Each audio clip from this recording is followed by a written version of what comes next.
At the story's outset, a bustling mountain is depicted, its slopes covered with numerous houses. At its base, people labor relentlessly, crafting a mysterious substance. Among them, a curious girl dips her finger into the mixture and tastes it, excitedly exclaiming that it's candy. Her disruption frustrates the workers, and one angrily pushes her away, causing her to fall. Nearby laborers pause to watch the commotion. This is when we meet Li Huowang, the protagonist, who glares at the girl and snaps, "Foolish girl, this isn't candy, it's medicine." He mutters under his breath, "No matter how much you explain, they'll never understand." The girl stares at him blankly, her desire for the substance undeterred. The other workers seem strange, their behavior hinting at a lack of comprehension or morality. Madness seems to hang in the air. Suddenly, a sharp cry pierces the murmur of activity.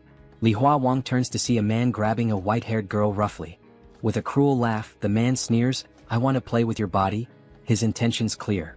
The girl pleads, "Don't do this," her helplessness evident. Yet her cries only provoke grotesque laughter from those around them. Furious, Li Huowang picks up a tool and hurls it at the man, striking him on the head. The man yells in pain as the white-haired girl hides behind Li Huowang. Seething, the injured man growls, "You've made a huge mistake. When the master hears of this, you'll be dead." Unmoved, Li Huowang coldly replies, "I'm not afraid of the master. To me he's nothing." His boldness leaves everyone stunned. No one had ever spoken of the master with such defiance. The injured man sneers, warning, "You'll regret this." Before long, a guard arrives, his mere presence silencing the scene. Dressed in white, he announces, "The master has summoned Li Huowang." Wang is revealed to be the candy-obsessed girl. Ecstatic, she skips after the guard, convinced the master has called her to give her more candy. As they proceed, the white-haired girl clings to Li Huowang's clothes, pleading, "Don't go. It's too dangerous." But Li Huowang brushes her off, determined. The candy-obsessed girl remains blissfully unaware, humming and skipping along. As they leave the mountain, Li Huowang reflects on his anger, questioning why he let himself get so involved. His thoughts are interrupted when the girl playfully pushes him. Irritated, he grabs her hand and demands, "What is your problem?" She innocently asks, "Do you want candy?" Without responding, he accepts the substance she offers, knowing it's the medicine they've been making. They reach the master's domain, where a fire blazes beneath a massive pot. The master, a grotesque figure with bloody teeth, turns to them laughing. "You made me wait," he says, his voice dripping with malice. Suddenly, he grabs the candy-obsessed girl by the neck and hurls her into the boiling pot. She squeals, "Is this candy, master? Did you throw me in here to give me so much candy?" Even as her body is crushed and twisted, her delusion persists. Li Huowang watches in horror, paralyzed. The girl's screams echo as the master reduces her to a paste, her broken body fueling the fire. The realization hits Li Huowang like a blow. The medicine they've been making is crafted from human remains. Overcome, Li Huowang begins to whisper, "This isn't real. This is all a lie." Yet the stench from the cauldron rises, and the master inhales it with satisfaction, reveling in the twisted reality of their world. At the heart of the narrative, Li's persistent refrain, "This is all fake. Nothing is real," sets the tone for a startling turn of events. While muttering to himself, Li's words unintentionally catch the ear of his master, who misinterprets them as an insult, thinking Li has called him Fart Master.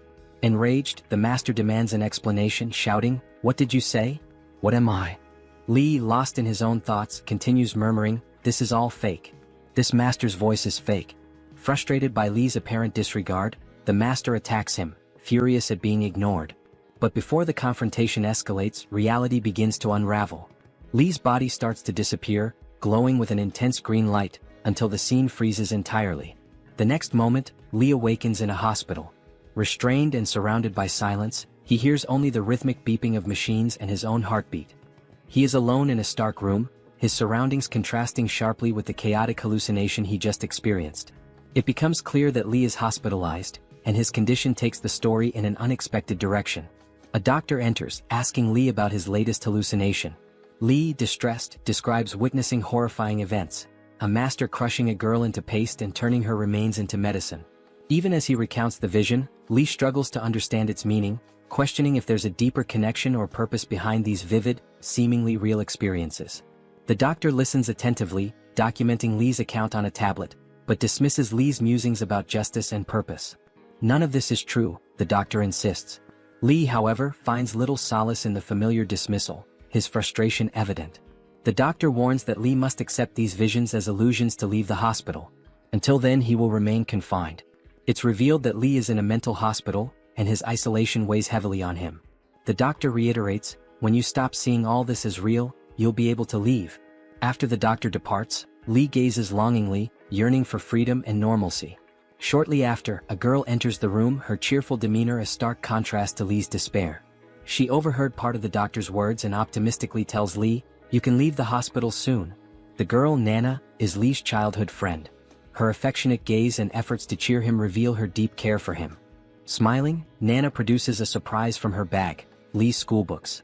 She explains that the exams are 6 months away, and she convinced their teacher to lend the books so Li could study and stay on track. However, Li reacts with mock dismay, jokingly asking, "Is this a gift? What kind of gift is this?" Though playful, Li's resistance hints at his deeper struggles. Bored and confined, he finds little motivation, but Nana's presence seems to momentarily lift his spirits. As the scene unfolds, the story subtly intertwines hope with Li's ongoing battle against his haunting hallucinations and the confines of his reality. Now, Li's childhood friend Nana has brought schoolbooks from the teacher to help him prepare for his exams, allowing him to study while in the hospital. But instead of being happy about this, Li feels even more bored at the thought of studying. Nana, noticing his reaction, takes one of the books and playfully hits him on the head, saying, "Do you really think I'd only bring books to increase your stress? Do you think I'm such a bad friend?" She then smiles and pulls out a video game from her bag. Li, excited to take the game, reaches for it, but Nana teasingly pulls it away, saying, "First call me big sister, then I'll give it to you." Reluctantly, Li calls her big sister, leaning in close to her face to say it. This makes Nana shy as she notices how close he is, feeling his breath on her face. Blushing, she quickly hands him the game. As soon as Li gets the game, he lies down and starts playing immediately, ignoring everything else. While playing, he remarks, "Maybe passing the time in this hospital won't be so difficult now because of this game." He looks genuinely happy, grateful to his friend for bringing him something enjoyable. Nana watches him with loving eyes and says, "Don't spend the whole day playing games. You should study too. That's why I brought the books for you." But Li ignores her advice, completely engrossed in the game. At this point, Nana reminds him of their childhood promise. Li suddenly stops playing, his expression growing serious. He says, "Yes, I remember. We promised to go to college together. I haven't forgotten." He then leans closer to her and adds, "We'll join the same college and I'll leave this hospital soon. I'll get better and try my best." Overcome with emotion, Li hugs Nana tightly. Nana, hearing his words, smiles warmly and hugs him back just as tightly, both feeling hopeful about the future they dream of together. For a moment, everything feels brighter. Time passes as they continue talking, but it gets very late, and Li realizes that Nana might be delayed in getting home. Concerned, he offers to walk her to the hospital gate.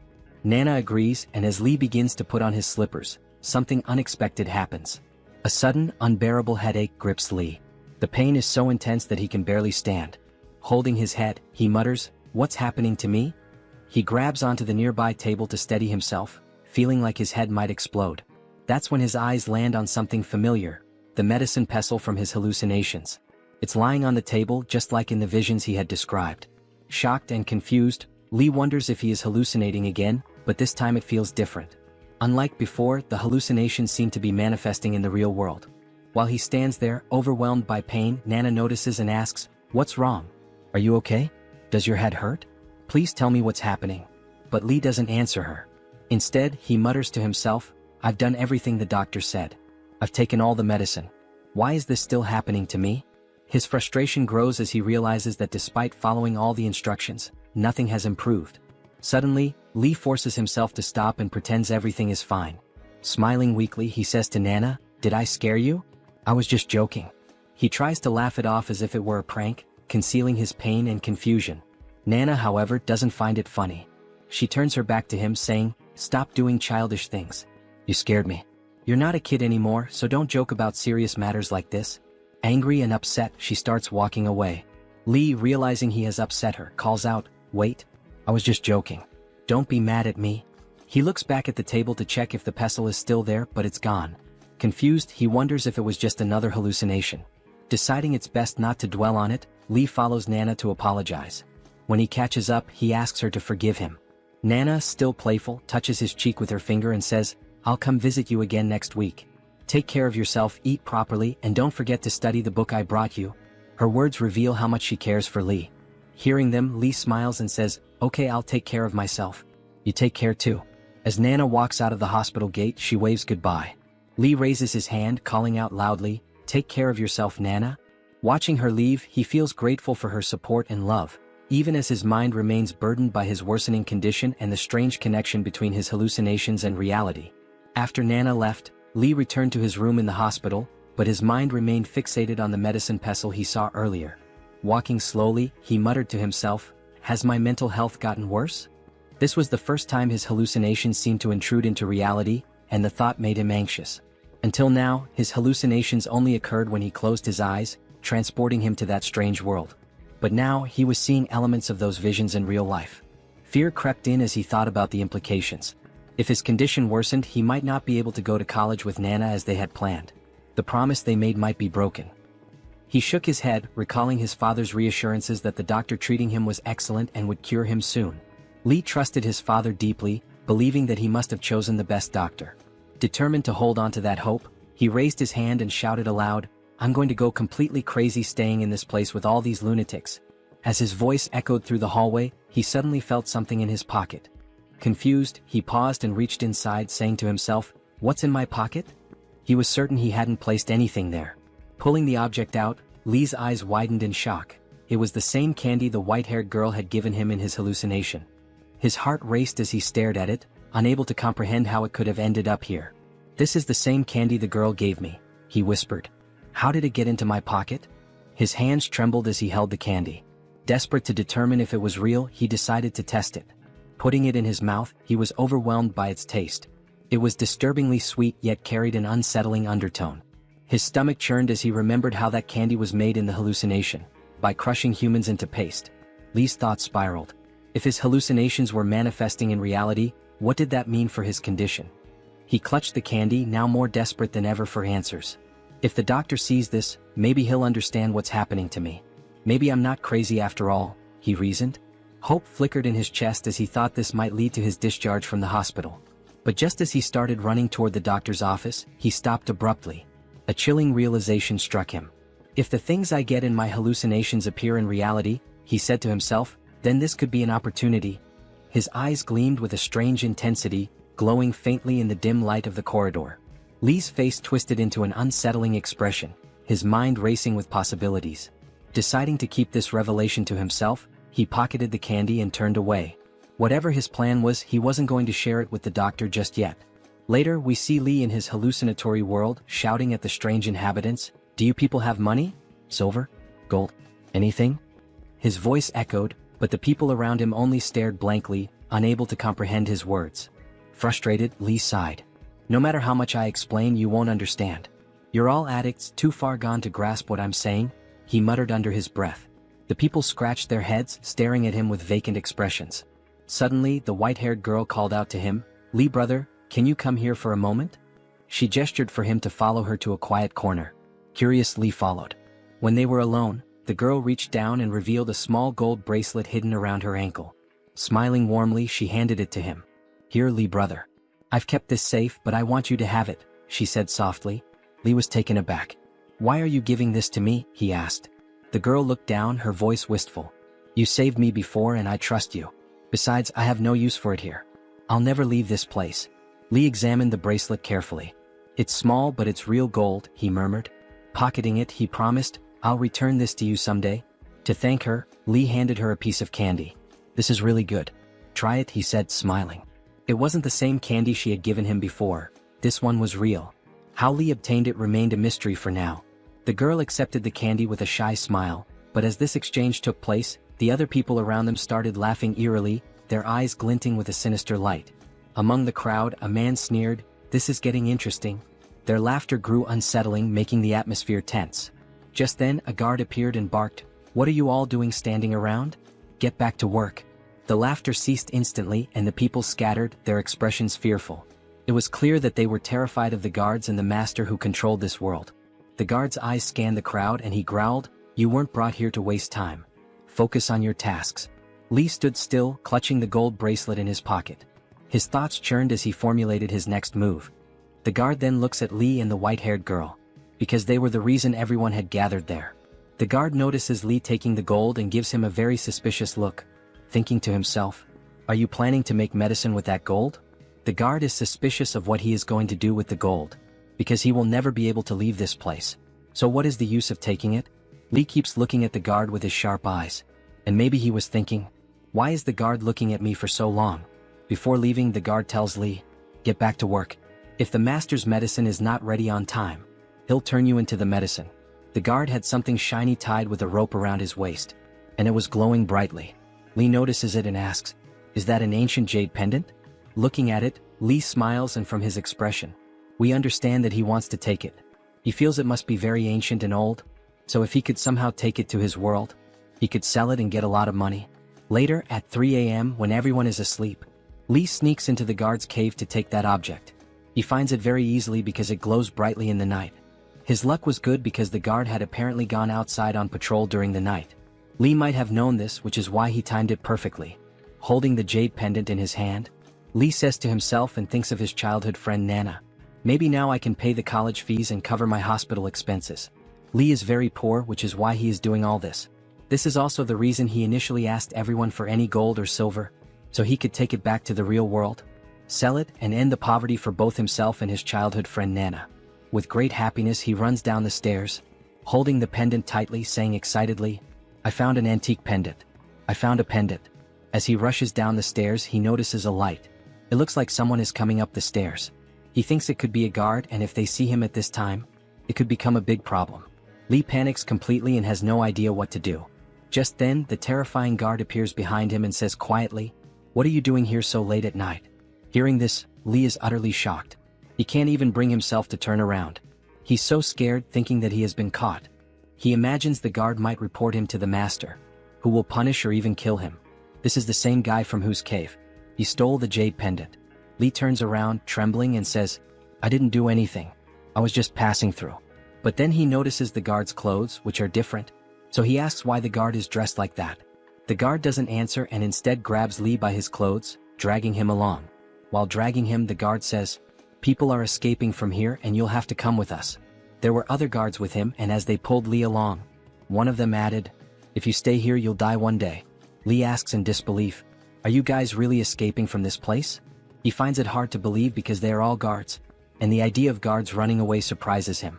Suddenly, the angry guard shoves Li roughly and yells, you'll never be able to escape from this place if you don't come with us. What did you think? That you could bribe us with money and tips to get out of here? It's then that Li realizes the guard must have assumed that when he collected gold from the girl and asked others for money, his plan was to gather everything and bribe the master or the guards to escape from this place. This is why the guard seems so suspicious of him. But in reality, Li was collecting all of this so he could take it to his world and use it to help his friend and end his poverty, something the guard didn't know. But the biggest thing is that all the guards want to escape from here, which shows how dangerous this place is.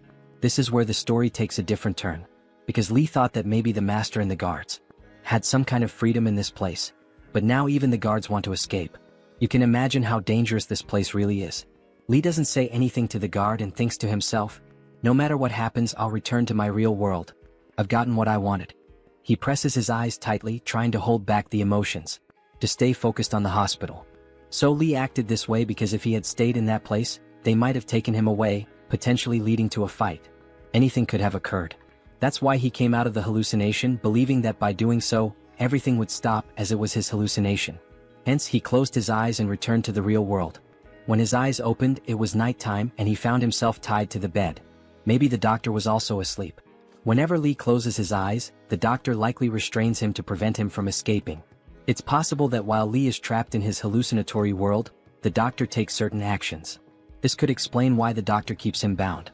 Looking around, Li mutters to himself that it's still very late at night, and the nurses are probably all asleep. He feels the need to check if the pendant and gold he took have made their way into this reality. However, if a nurse were there, they might have untied his hands and feet, allowing him to verify it. For now, he must wait until morning as he has no other choice. So, Li closes his eyes once more to see what's happening in that other place since there's nothing else to do at this late hour. When he returns to that place, he finds himself standing there again, and it seems all the guards have left. Perhaps they fled, leaving him behind. Laughing, he says, "This is my hallucination. No one can harm me because none of this is real. How could they hurt me?" He laughs again. Then, in the early morning within the hallucination, a man rushes into a cave shouting, "Wake up, everyone. The master has summoned us immediately." Hurry. His tone suggests something urgent has happened. Possibly the guards have deserted. Realizing this, the master must have called everyone. The people, now awake, murmur among themselves, wondering why they were summoned so abruptly. One man warns, "Let's move quickly, or we'll be in serious trouble if we're late." Meanwhile, Li lies deep in thought. He knows why the master called everyone. It's because the guards have fled. Soon, the people gather at the place the master designated. Likely, many individuals work there, which is why such a large crowd has assembled. They whisper among themselves, "What happened? Do you know why we're here?"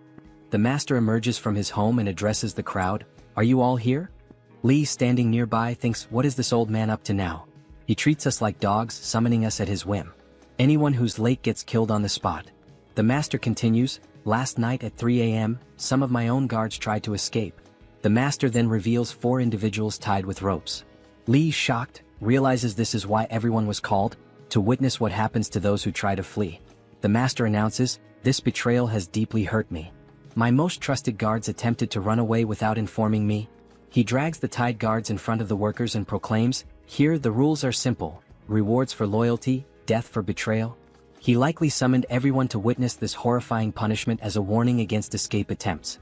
One of the tied guards looks at Li, terror written across his face. He knows his end is near. Li observes the scene and mutters to himself, how quickly they were caught. Pathetic. These guards knew the place better than anyone and still failed.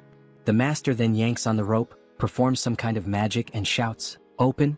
The ground splits apart and black, octopus-like tentacles emerge, brutally killing the 4 guards in a grotesque manner. Their screams pierce the air, horrifying everyone present, including Li. Unable to watch, Li hears only the anguished cries, which shake him to his core. Trembling, he starts repeating to himself, "This isn't real. None of this is real. It's all a hallucination."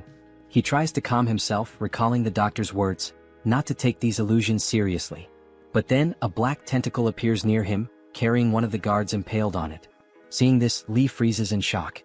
He begins questioning his reality. Did I create something so terrifying? Could the guard's pain be real? But how?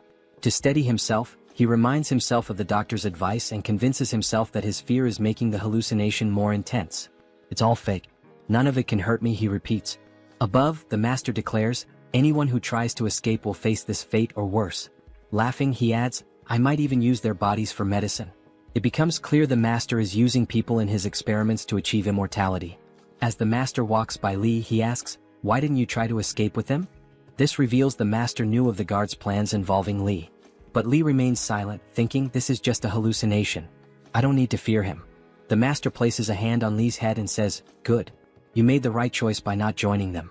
You'll no longer be a mere worker. You'll manage the supply room." Li realizes he's been promoted, a safer and better position, but he also knows this favor comes with risks. Before leaving, the master gives Li a new name, Xuanyang, after one of the guards he just killed. This unnerves Li as it shows how little human life is valued here. The master hands Li a bag containing 5 pills, explaining, "Each pill extends your life by 10 years and enhances your strength. Use them wisely." He laughs, adding, "Here good deeds bring rewards and betrayal brings death." Li reflects on his situation, realizing that while he has been rewarded, the danger remains ever present. Then he snaps out of his hallucination and returns to his reality. He finds it hard to believe that everything he had brought back from there now exists in the real world as well. Placing everything on the bed, he examines it closely. Perhaps it was just an illusion. That's why he needed to carefully check if it was real or not. To uncover the truth, he would have to show it to someone. Li then stares at the pill in his hand with astonishment. If everything the master said was true, consuming this pill would not only drastically enhance his strength but also prolong his life. A very enticing prospect. Talking to himself, he wonders if it would really work. But how could he find out? Hesitantly, he decides to use its power to confirm. Just as he's about to take the pill, his friend Nana bursts through the door furiously, almost breaking it open. "Why did you call me here? What's so urgent?" she demands. "I left my class, skipped my meal, and rushed over because you said it was important. You made it sound like an earthquake hit. What's going on? Do you have something serious to say? If this is just another prank or act like last time, tell me now. You'll regret wasting my time." Li doesn't respond and quietly walks to close the door. Looking around cautiously, he locks the door and shuts the windows too. Seeing this, Nana feels awkward and stammers, "What are you doing? Why are you closing everything? There are cameras in this room and the nurse can hear us. If we do anything, they'll know." Nana assumes Li might want to kiss her, or perhaps something more, which makes her even more flustered. When she mentions that the nurse might overhear them, the speaker suddenly crackles and the nurse, laughing, teases them. Go ahead and do whatever you want. We won't listen. Ignoring the comment, Li holds up the pendant in front of Nana and speaks into the speaker. Will you stop disturbing us? Don't you understand the concept of privacy? We can have a private moment too. Nana, noticing the pendant, asks, what is this pendant? What do you want me to do with it? Li responds, don't say anything. Let me whisper something in your ear. Don't react. Just listen. If you react, there might be a camera in this room and it could create a huge problem. Days later, we see that nearly 5 days have passed. Li reflects on how his family and parents don't trust him. Everyone thinks he's lost his mind. The only person who believes in him is Nana. She trusts him and doesn't see him as crazy. Li relies on Nana entirely, knowing she won't mock him like his family and doctors. To him, she is his last hope, the one person who understands him. At that moment, the microphone crackles again, and the nurse announces that his girlfriend has come to visit him. Li, who had been anxiously waiting, feels overjoyed upon hearing this. A smile spreads across his face as he mutters, I knew my friend would come. He'd never betray me. I trust him completely. As he eagerly heads out of his room, some hospital guards approach. Being in a mental hospital, guards are stationed to maintain order. When Li notices them, he feels confused and decides to ask one of them what's happening. He asks, what's going on? Is something wrong? Why are you all so prepared? One of the guards quickly replies, close your door and don't come out no matter what you hear or see. The guard's tone is urgent and almost fearful, leaving Li puzzled. The guard explains that a dangerous patient has escaped. A true psychopath capable of anything, even murder. He warns Li to stay alert and cautious. Before leaving, the guard instructs him to report immediately if he spots the escapee. Left alone, Li processes what he's just heard. He thinks about how dangerous the situation must be for there to be such a commotion. Still, his friend is waiting for him and that's his priority. Despite the risk, he decides he has no choice but to step outside. He still needs to meet his friend, who must be waiting for him. Cautiously, he sneaks out to find his friend, making sure no one notices him, especially not the escaped psycho. If that lunatic spots him, it could spell big trouble since he is incredibly dangerous. Somehow, Li manages to slip out of the hospital and meet his friend in a secluded spot. The two of them start talking privately.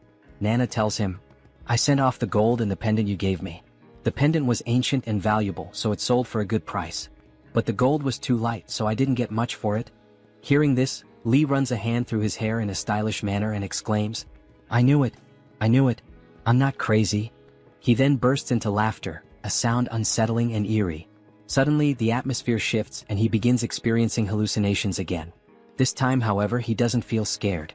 He reasons that there must be a deeper meaning behind these events, or perhaps it's all real. This leads to a cascade of questions in his mind. What if it's not a hallucination? What if it's all truly happening? Could he really die there? And if he dies there, would he also die in the real world? Or perhaps, when he closes his eyes, he wakes up in another person's body, living in a different reality where everything is real and nothing is imagined. But all of this remains a mystery. Perhaps these answers lie ahead in the story. There's no need to worry, I'm not giving away any spoilers. In a burst of joy, Li hugs his friend Nana tightly. But in the panel shown in the manhwa, it's revealed that Li is actually hugging the white-haired girl from his hallucination. To Li, she appears vividly real, though no one else can see her. Caught in his delusion, he hugs her tightly, shouting over and over, I'm not crazy, Nana. I'm not crazy. Nana, feeling awkward, says softly, let me down. I might fall. Li feels overjoyed, believing that everything from his strange reality is real, and that he may soon be able to leave the hospital. As they walk together, they continue talking.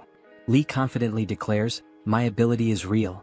Li discovers that he can bring anything from this other world into reality, although he still believes that the world he visits is just a hallucination. He's convinced that his ability allows him to transfer items from there to the real world. He's certain that the world in his visions isn't real, but the objects he brings back definitely are. Excited, he shares his thoughts with Nana, asking, are you ready to become rich? We're going to be loaded with this ability, and our days of struggling will be over. But I have to be careful not to get caught while taking things unnoticed. In response, Nana punches him and snaps, I don't care about being rich. Are you out of your mind? I only care about you. I want you to get better and be okay. That's all I want. I don't need a fortune. Promise me, Li. Even though you have this ability, you'll still go to your checkups and take your medication on time. Follow everything the doctor tells you, no excuses, no shortcuts. Promise me you won't do anything reckless. Li doesn't say anything but gazes at his friend with heartfelt admiration. In that moment he realizes how much Nana truly cares for him. Money means nothing to her compared to his health and well-being. He softly promises her, "I'll continue my treatment. I'll take my medicines and follow the doctor's advice." Just as they are speaking, a terrifying man suddenly appears behind them. He grabs Nana and shoves her forcefully to the ground. It's the same dangerous patient the hospital guards have been searching for, a deranged psycho. Li freezes for a moment before screaming, "He's my friend. Don't hurt him. Let him go." Panicking, Li rushes forward, but the psycho grips Nana even tighter, causing her to cry out in pain. Her screams send a chill through the air. Just as Li is about to intervene, the crazed man strikes him on the head with a rock. Blood begins to pour from the wound, and Li collapses to the ground. In that critical moment, Li recalls the medicine that the master had given him during his hallucinations. If the pendant in gold were real, then the medicine must also exist. And with it, the strength and long life promised by the master. Seeing his friend Nana in tears, overcome with pain, Li feels his anger and emotions spiral out of control. Unable to hold back any longer, he grabs the pills. In the Manhwa image, we see the determination reflected in Nana's eyes as Li swallows the medicine. The moment he consumes it, the atmosphere around him shifts dramatically. A surge of immense power courses through his body. The aura radiating from him is so intense that Nana is left stunned, unable to say a word, and even the psycho freezes in terror. As the crazed man begins to turn his head, Li reacts with lightning speed. He strikes the psycho hard in the face, sending him crashing to the ground. Li presses the man's face beneath his hand with such force that the bones crack, and blood begins to flow. Fueled by rage, Li tears the psycho's skin from his face and flings it aside, exposing raw flesh. The man screams in agony, the sound chilling and unbearable. At that moment, it becomes clear that Li has lost control. His mind, clouded by fury and despair over what had happened to his friend, no longer functions rationally. He continues to beat the psycho mercilessly, his eyes glowing red with rage. "How dare you touch my friend?" Li shouts. "Why did you hurt him?" Over and over he strikes the man, his voice filled with a mix of pain and vengeance. "How dare you ignore me? I told you to stop, but you didn't listen." His relentless assault reveals a frightening transformation. Li no longer seems human. He moves like a demon, devoid of empathy, his heart hardened with rage. By the time the hospital guards arrive, they are horrified by the scene. They struggle to restrain Li as he continues his relentless attack. Even as the guards pile on, it takes all their strength to finally pull him away. Li is chained down, his body radiating a terrifying power. The guards exchange wary glances, realizing this is no ordinary patient. The medicine had changed him. Though he wasn't a psycho before, the pills seemed to awaken something dark within him. Now restrained, it's clear that he can no longer be seen as normal. Li lets out a piercing scream. "I only did this to protect my friend. I didn't do anything wrong. Let me go. I was just trying to protect him. Didn't you all see how much pain that man caused him?" The doctor, standing in front of him, crosses his arms and says firmly, "This wasn't just a fight, Li. No one fights like that. What you did was far beyond a simple fight. You didn't just defend yourself or your friend. You brutally attacked that psycho. You tore the skin off his face. Is this your idea of protection? What you did wasn't human. Only a psycho would act this way. And today it's clear, you're no different. In fact, you're worse. You're a demon in disguise." The doctor's voice grows colder as he steps closer. "Now tell me the truth. How did you beat that man so viciously? Where did this power come from? You've been here for weeks. I've seen you struggling to eat. You were weak, barely able to move some days. So how all of a sudden do you have this kind of strength? What changed? What are you hiding?" Li remains silent, avoiding the doctor's piercing gaze. His thoughts race. If I tell him, he'll think I'm even crazier. He'll punish me even more. The doctor, noticing Li's silence, narrows his eyes and says, "Answer me, Li, properly. If you lie or refuse to speak, the consequences will be severe. You haven't seen my true nature yet. When my patients lie to me, I make sure they regret it deeply. I've been patient with you so far, but don't test me. If you don't speak up, I'll make your life here a living hell. Something you'll never forget." Even with the doctor's threats hanging in the air, Li says nothing. He keeps his thoughts to himself. Why should I tell him? He'll just think I'm crazy. And if I tell him the truth, they'll start running tests on me again. They'll take everything I bring into this world, and I'll never have the chance to sell it. Li stays silent, staring at the floor, his fists clenched. The doctor leaned closer, his voice sharp and commanding. "Are you listening to me? Close your eyes," he said firmly. Li hesitated, unsure of what the doctor intended. Refusing to comply, he stared back in defiance. The doctor's irritation flared. "I told you to close your eyes," he barked. Reluctantly, Li finally began to close his eyes. As his eyelids shut, the world around him blurred and dissolved. And when he opened them again, he found himself in the hallucination world. A sense of relief washed over him, and he thought, maybe this is how it's meant to be. In the hospital, they're always talking to me, questioning me, doubting me. But here I'm free. Here no one can ask me questions. This is my escape. In this world, he saw a massive statue of an old man sitting in a meditative pose. Nearby stood his master, the one who always seemed to guide him in this strange place. His master spoke with authority, addressing a group gathered around him. Today we have a newcomer joining us, the master announced. Huowang, you'll be working with us from now on. If he makes any mistakes, forgive him. He's new here and doesn't yet understand this place or its work. But I trust that he will learn everything gradually. Beside Huowang stood another man, older and more experienced. The master continued, you'll be his senior. It's your responsibility to guide him, teach him about this place, and show him how things are done. Now, the master said with finality, it's time to rest. It's 9 o'clock. Let's have dinner and then call it a day. As the group began to disperse, Li noticed something odd. One of the men, standing next to the master, was staring at him with an intense, almost unnerving gaze. The man's piercing eyes seemed to hold some kind of knowledge about him.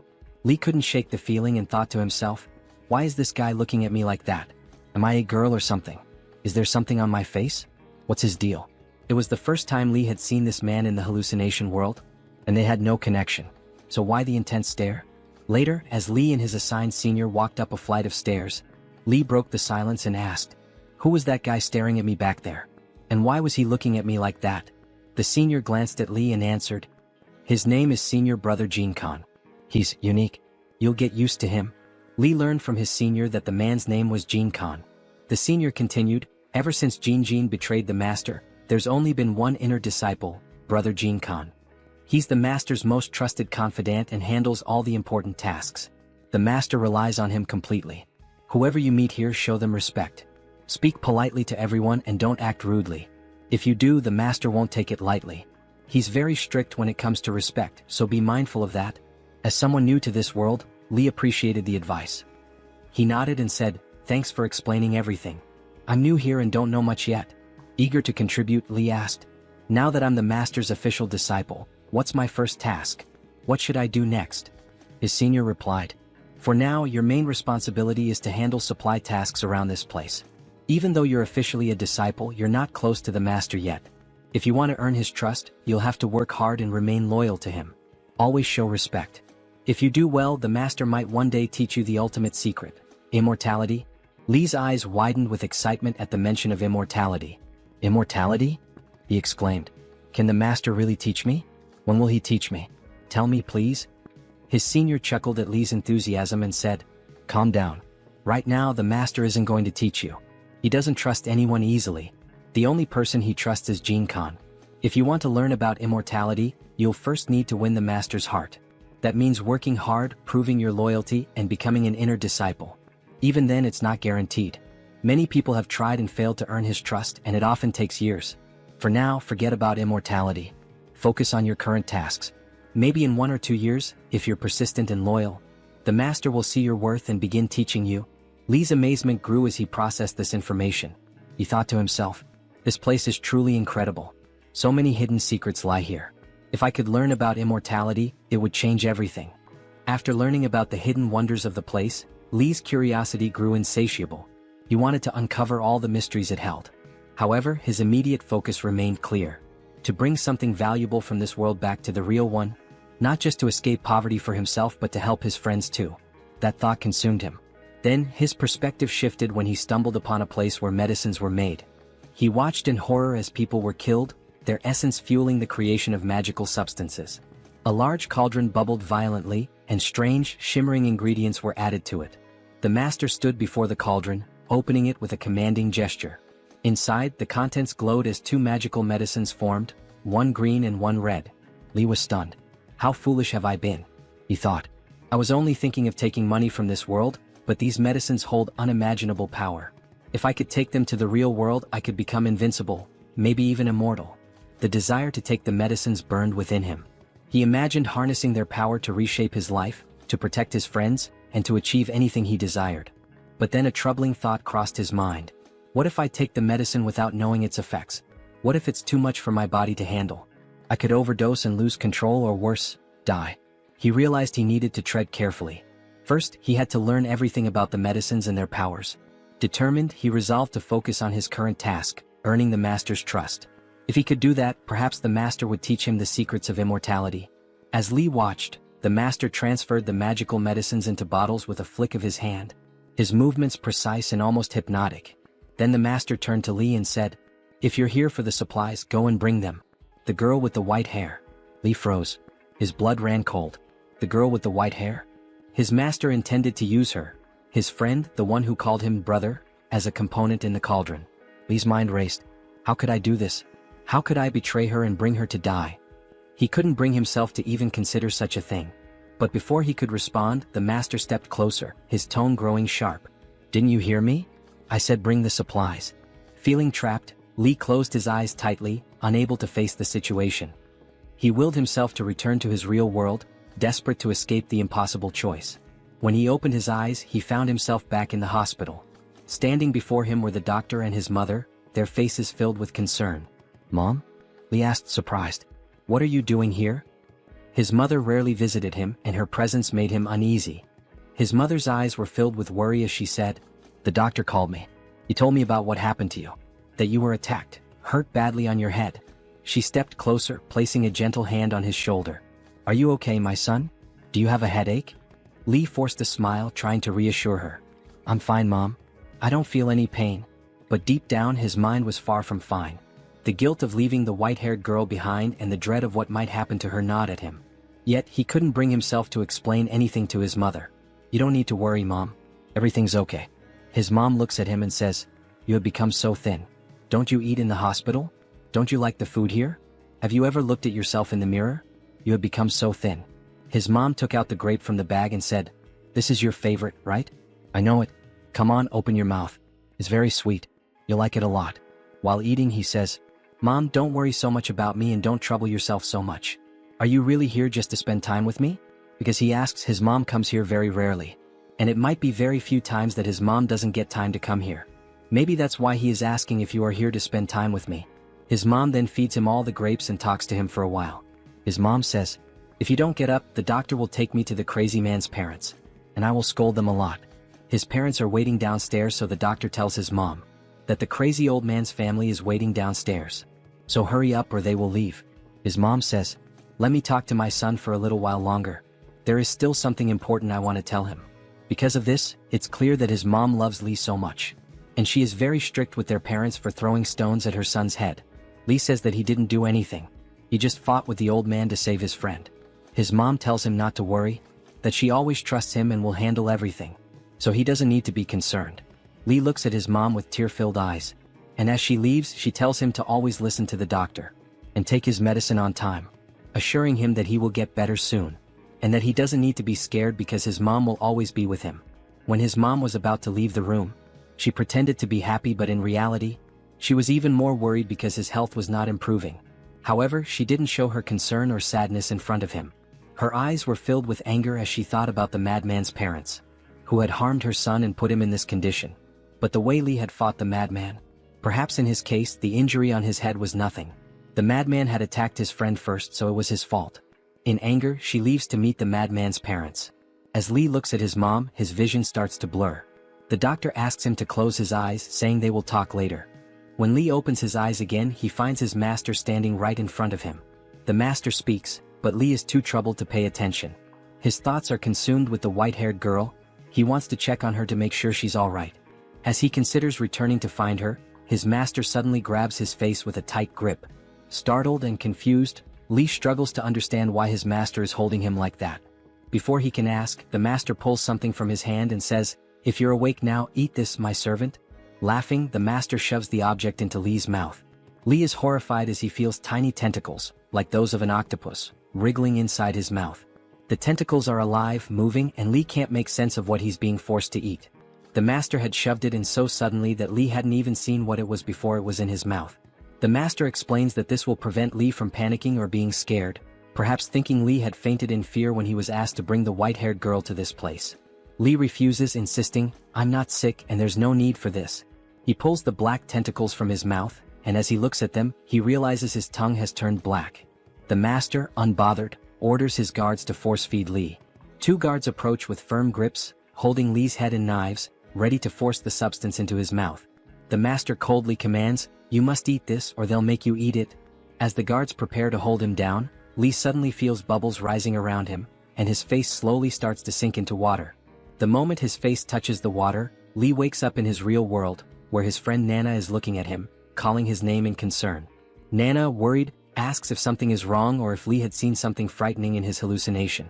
Li doesn't respond, choosing to stay silent as he looks at his friend, grateful for her presence. Just then, Li notices the doctor standing nearby. As soon as their eyes meet, the hallucination begins again.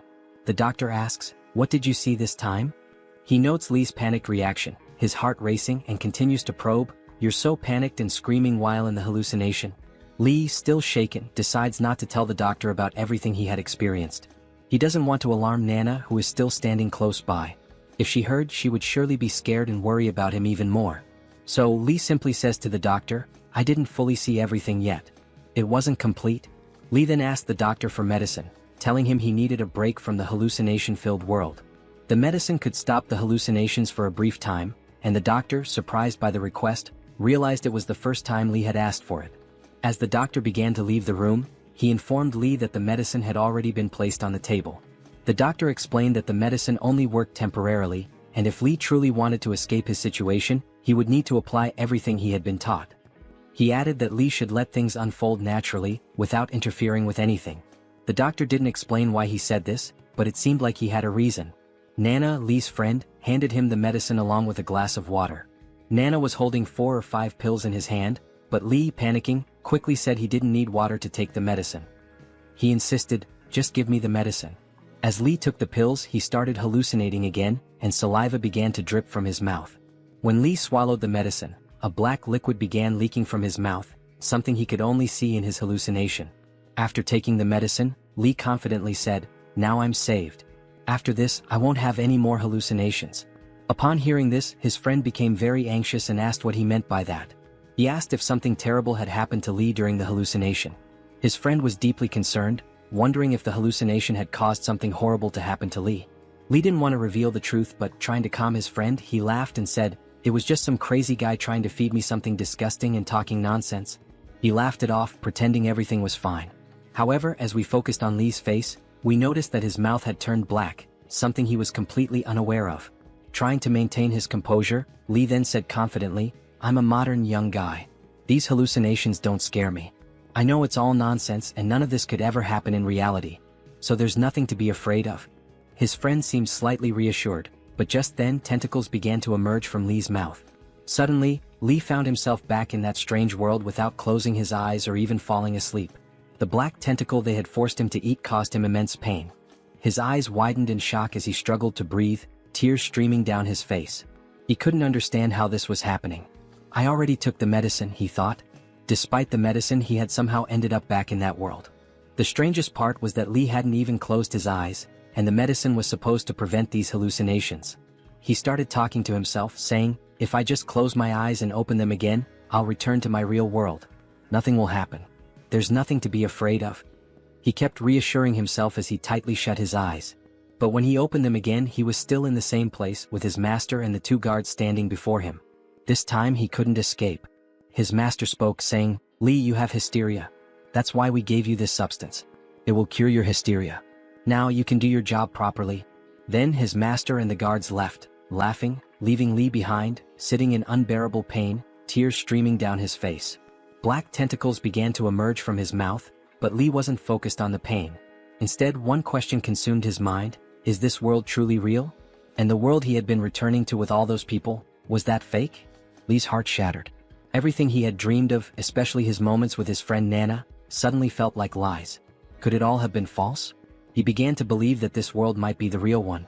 After all, even though he had taken the medicine and hadn't closed his eyes, he still ended up here. And now, even closing his eyes couldn't bring him back to what he thought was his real world. Impossible. Nana is not an illusion. After finally swallowing the medicine, Huowang, crying, believes she hasn't left him. But Nana vanishes with the wind into the air. Huowang begins to scream desperately, "Why am I in this cursed place? Why won't this illness let me leave?" The next day, as the members cultivate, Bai Lingyao slowly approaches with 3 steamed buns. Senior brother Li hasn't eaten all day, she says. Then he asks, how did you get this pendant?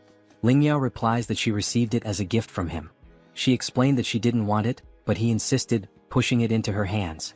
After forcing me to accept it, you laughed and hugged me, saying you weren't sick. The protagonist questions, and then? Lingyao continues, Senior brother Wang took the chance to strike your head with a rock.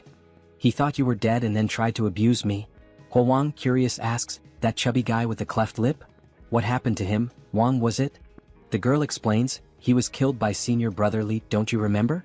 Huowang then recalls that, in the other world he indeed killed the madman from the asylum. He thinks to himself, so it wasn't the old Lu. There is no old Lu after all. I'm just completely insane. In the next scene, a cauldron is shown being cleaned. If this place is truly reality, he ponders, then the former sister and the cultivation group, not just them but everyone here, will die. And the one responsible for all this is that mangy-headed bastard. Xianyang, it seems you have something to tell me. When did that mangy-headed one appear? Master, Xianyang responds, answer my question. What are you thinking right now?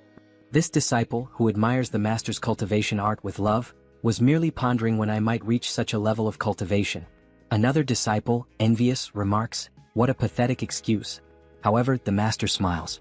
Ambition is good. It's not bad at all. The disciple is surprised, realizing the master fell for the ploy. The master explains, it's not that I don't want to teach you, but the path of external cultivation isn't simple.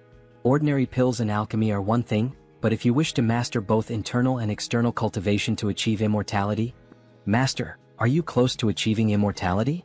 Fortunately, I've surpassed certain hurdles. But immortality isn't simple. However, this master can surely achieve it. Do you know why? This disciple doesn't know the reason. Another disciple interrupts, Master, it's almost midnight. If we don't begin refining the pills soon, we might waste precious time. Very well, let's prepare the ritual. Yes, Master. Xianyang, go to the materials room and fetch the medicinal herbs requested yesterday. What medicinal guide? The white medicinal guide you were supposed to bring 2 days ago when you had your hysteria, but didn't. As a result, the master lost precious pill refining time. Did you forget? The properties of the medicinal guide and the timing of refinement affect the quality of the pills. No detail can be overlooked. But never mind, it's useless to explain this to you. Get up and go work. Later, Bai Lingyao is taken by Senior Brother Li.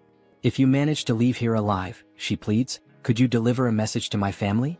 My parents live at the foot of Niuxing Mountain in Liang country. Just tell them their daughter is useless and couldn't care for them in their old age or until their deaths. I can't help with that. Your time is running out. Come with me now, he replies. They arrive at the site where the master is preparing the refinement. Master, I brought the medicinal guide, says Xianyang. Perfect. My dear disciple, come here now. Bai Lingyao is pulled by an invisible force. As the master grabs her neck, he notices something odd. What bad luck. Why did you fail at this moment? The properties of the medicinal guide have been completely altered. Xianyang, take this girl back. Yes, master. It's done. Next, I just need to get Bai Lingyao out of here. Wait, Xianyang. Since this guide won't work, fetch another for me. I recall there's another white medicinal guide. Go quickly and return fast. Don't delay the alchemy. In the supply room, Xianyang realizes the grim fate. As I understood my mistake, I couldn't save Bai Lingyao. That wretched man kept creating elixirs and I couldn't save anyone. Tomorrow and the days after would always demand more sacrificial guides. As the cauldron opens, a demonic face emerges. I can't be his assistant, Yang declares. The master hands him a pill. Here's a gift. The other disciples aren't as studious as you. This pill is for you. Thank you, master. Thank you for this pill. I can save everyone. I can save myself, Yang thinks. Good disciple, eat it while it's hot. I have to kill him. The protagonist decides to swallow the pill, but it feels wrong. It's too hot. My body is burning. Xianyang, return and rest. This pill is powerful. It will take time for your body to fully absorb it. Yes, master. Later, back in the supply room, Yang notices his newfound strength. I can crush rocks with effort. But remembering the other victim begging not to die and knowing these pills were made from humans, I've only received one pill. That wretch took several. How could I kill him? Yang coughs blood. Suddenly, the young girl appears and asks, are you okay? Senior Brother Li was told, you don't need to curse yourself. You're strong too. The nervous young woman, clutching her thigh, asked, Senior Brother Li, are you planning to go against the master again? Shook, keep your voice down. Are you saying you came here just for me? He might see what's happening here, Li replied. It's fine, Senior Brother, she assured him. Today is the day Master Yu goes to the market. The master can't hear us now. Meanwhile, the other workers thought the protagonist was retrieving more medicinal guides. We're doomed, they murmured. As Li suspected, everyone now saw Yang as an accomplice of the bald bastard. This place isn't safe. Let's move to another location, he said, pulling the girl by the hand. A young boy observed them silently from a distance. Now you can continue. What were you saying earlier about the old Master Yu? Li asked. The old Master Yu? It's something you can't see or feel. My grandfather once told me that only high-level practitioners can summon it. Anyway, the old Master Yu goes to the market on the 1st and 15th days of every month, she explained. So the old master goes to the market on those 2 days? In other words, during those days, the bald bastard can't monitor our lives in the temple. That's valuable information, Li remarked. The girl pressed, anyway, senior brother Li, let's get back to business. Do you really want to go against the master again? Of course I do. If I could, I'd eat his flesh and drink his blood, he replied with venom.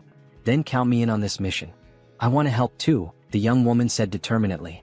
Suddenly, a boy holding a piece of bread said, count me in as well. Senior brother Li, you might not remember me. I'm just a nameless child born and raised here. You can call me Guwa. Here, senior brother and senior sister, take this bread, he offered. Were you eavesdropping on us? The girl demanded. No, I wouldn't dare. I only came looking for senior brother Li for protection and happened to overhear the last words senior sister said. He stammered. You don't know anything about this. How can we trust you if you want to join us? I admire senior brother Li, isn't that reason enough to join? Guwa asked earnestly. Xianyang, wasn't your group formed in the same way at the beginning? Li asked. Guwa, aren't you afraid of me? How could I be afraid? Senior brother Li's actions were inevitable too, Guwa replied. Fine, you can join us. We're counting on you, Guwa. Don't regret it, Li said. The protagonist reflected. I hope he doesn't meet the same fate as Xianyang's. In the days that followed, the group continued seeking ways to kill Dan Yangzi, but with just Li and the 2 others, it was almost impossible to deal with the master. During that time, they moved the medicinal guides from the storage room to the alchemy room one by one. The protagonist couldn't forget their final words, echoing in his head until the 8th medicinal guide. Master, the medicinal guide is ready, Xianyang announced. Well done, Xianyang. You've been performing admirably lately. As I said, our Shishan Donghua sect rewards merit and punishes mistakes, the master replied. Since you want to learn alchemy, I'll start teaching you today the formula for creating the nutritive pills. Don't underestimate the formula. Though it's simple, it remains a heavenly method recorded in celestial scriptures. The master explained, remember this, 20 taels of human elixir, half a caddy of balsam seeds, 24 sunrise stones. The fire must be lit at 3 a.m., the bathing hour. Use your eyes to illuminate it silently, your breath to boast it, and your spirit to fumigate it. Gradually raise the fire with a gentle flame and relight it at 4 a.m. Then exhale. While listening, Xianyang secretly wrote the formula on his clothing. Master, I'll write the formula on my robe, he said. But the master scowled. Master, please review what I wrote and see if anything is missing, Xianyang insisted. Suddenly, the master kicked him hard in the face. Why the hell did that maniac do that? Why did he suddenly kick me? Xianyang thought. Although his handwriting wasn't great, it was legible. The master hadn't even looked at it. He seemed more concerned about the act of writing the recipe. Wait, Xianyang realized. Back when we were in class, we never had scriptures or any written records from this temple. Everything taught so far was passed down orally. Could this cursed maniac be illiterate? If he can't read, then who read the celestial book he claims to follow? Another disciple approached. I didn't expect this, Xianyang. The master is willing to share the celestial book's formula with you. He must truly value you. Senior brother Zhenkuan, this is the master's way of showing his favor, Xianyang said carefully. But Zhenkuan, angered, punched Xianyang in the ribs. Who do you think you are? He growled. Bruised but undeterred, Xianyang smirked. The master recognizes my efforts in cultivation. Perhaps you're just not good enough, senior brother Zhenkuan. Infuriated, Zhenkuan channeled magic into his hand and struck Xianyang with such force that the impact echoed throughout the temple. Time passed. Zhenkuan sneered, Junior brother Xianyang, why are you so disobedient? If it weren't for the master's pills, you'd be dead by now. Didn't I tell you not to provoke Zhenkuan? Why do you keep doing it? As the days continued, Xianyang's suspicions about the master and his twisted methods deepened. With each attempt to escape or resist, the group faced increasing peril. The temple's secrets remained shrouded in fear, manipulation, and bloodshed. The protagonist began to laugh maniacally. Didn't the master already give junior brother Xianyang the medicine?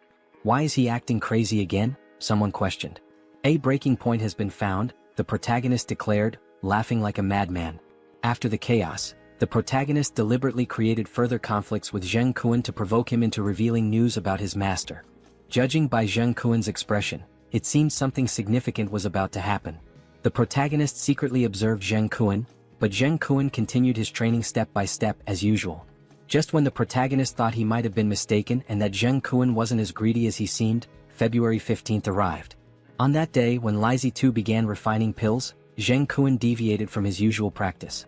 The door to Li Huowang's residence was left open, signaling that Zheng Kuan had someone inside to investigate. Suspiciously, Zheng Kuan chose to stand guard outside at such a critical moment. Was it really him? Disciple Yuan Yin? The two disciples conversed, and after a moment, they used a talisman and disappeared. They've finally left, the protagonist thought. The restriction on the room must have been lifted by Zheng Kuan and his group. Now is my chance to enter. Inside, the protagonist grimaced. This place reeks like the stench of rotting rats. Suddenly he noticed a stone tablet. This stone, it must be the celestial script Li Huowang mentioned. The writing is hard to read. This celestial scripture is clearly a sutra. There's no alchemical method written here. How could he refine pills using this rock? Unless... A mysterious voice interrupted, asking the protagonist, "Are you colluding with that person from earlier? Don't move. All it takes is ringing these bells, and her father will return immediately." I see. Fine, go ahead and ring the bells. I'll just wait for the master to arrive and discover you can't understand the celestial scriptures. You've been lying to him this entire time, the protagonist retorted. How did you figure that out? Asked the frightened girl. So my suspicions were correct, the protagonist mused. She's the one interpreting the celestial scriptures for Li Huowang. The girl stammered, but it's not my fault. I can't understand those damned celestial scriptures, but he forced me to keep reading them to him. Are you not afraid he'll find out? The protagonist questioned. He's illiterate. He'll always believe whatever I tell him, the girl admitted. So, the alchemical formula using humans to refine pills? Was that something you made up and fed to him as well? Yes, she confessed, nodding. I just remembered bits and pieces and told him that's what the scriptures said. Don't worry, it won't kill anyone. I don't want him to get hurt. I just don't want him to think I'm useless, that he'll discard me. I have no hands or feet. Suddenly, the protagonist grabbed a vase and smashed it to the ground. The girl cried out in pain. It hurts. It hurts, she wailed. The alchemical formula might not kill people, but because of your formula, Li Huowang is eating humans. The protagonist said coldly, glaring at her as she writhed on the ground, screaming for help. Moments later, all the sect members were gathered in the main hall. The master arrived with a grim demeanor. Who secretly entered the master's house while he was refining elixirs? He demanded. The room was silent. Realizing no one would speak, the master decided to interrogate each member individually. Changming and Changren, what were you doing while the master was refining elixirs? Master, we were guarding the gate of Qingfeng Temple as per your instructions. Changming and Changren dared not be careless, they replied nervously. The master emitted a murderous aura as he stared down one of the guards. And Shen Yuan? He asked. Shen Yuan began to explain himself, but the protagonist knew his turn was coming next. Shen Yang, the master called, placing a heavy hand on the protagonist's shoulder. After distributing the medicine today, where were you for the rest of the day? The protagonist responded. Disciple returned to the hall to prepare the elixir materials you will need for the next refinement. The oppressive atmosphere hung thick in the air. The master asked again, did any of the disciples see Shen Yang in the house? No one answered. Think carefully before you speak, the master warned. If anyone helps uncover who invaded the master's house, not only will they be spared, but they will also be rewarded handsomely. Suddenly, the white-robed girl spoke up. Brother Li was with us at that time. I can vouch for him. You can guarantee that? The master questioned. Yes, I can, she replied. And the rest of you? Does anyone else have anything to say? Out of the blue, someone interrupted. Immortal Father, may I speak? Everyone turned in surprise, including the protagonist, the girl, the disciples, and the master. That Shen Yang? He didn't come to the warehouse even once today, the figure revealed, casting suspicion on the protagonist. So, Immortal Grandfather, I helped find the person. Can I go home now? The master, radiating a devastating aura, shouted, This morning, the medicinal manual was personally delivered by Shen Yang. If he never went to the supply room today, then how the hell did he get the medicine? Are you trying to die, boy? Are you seeking death? Immortal Grandfather, I was wrong.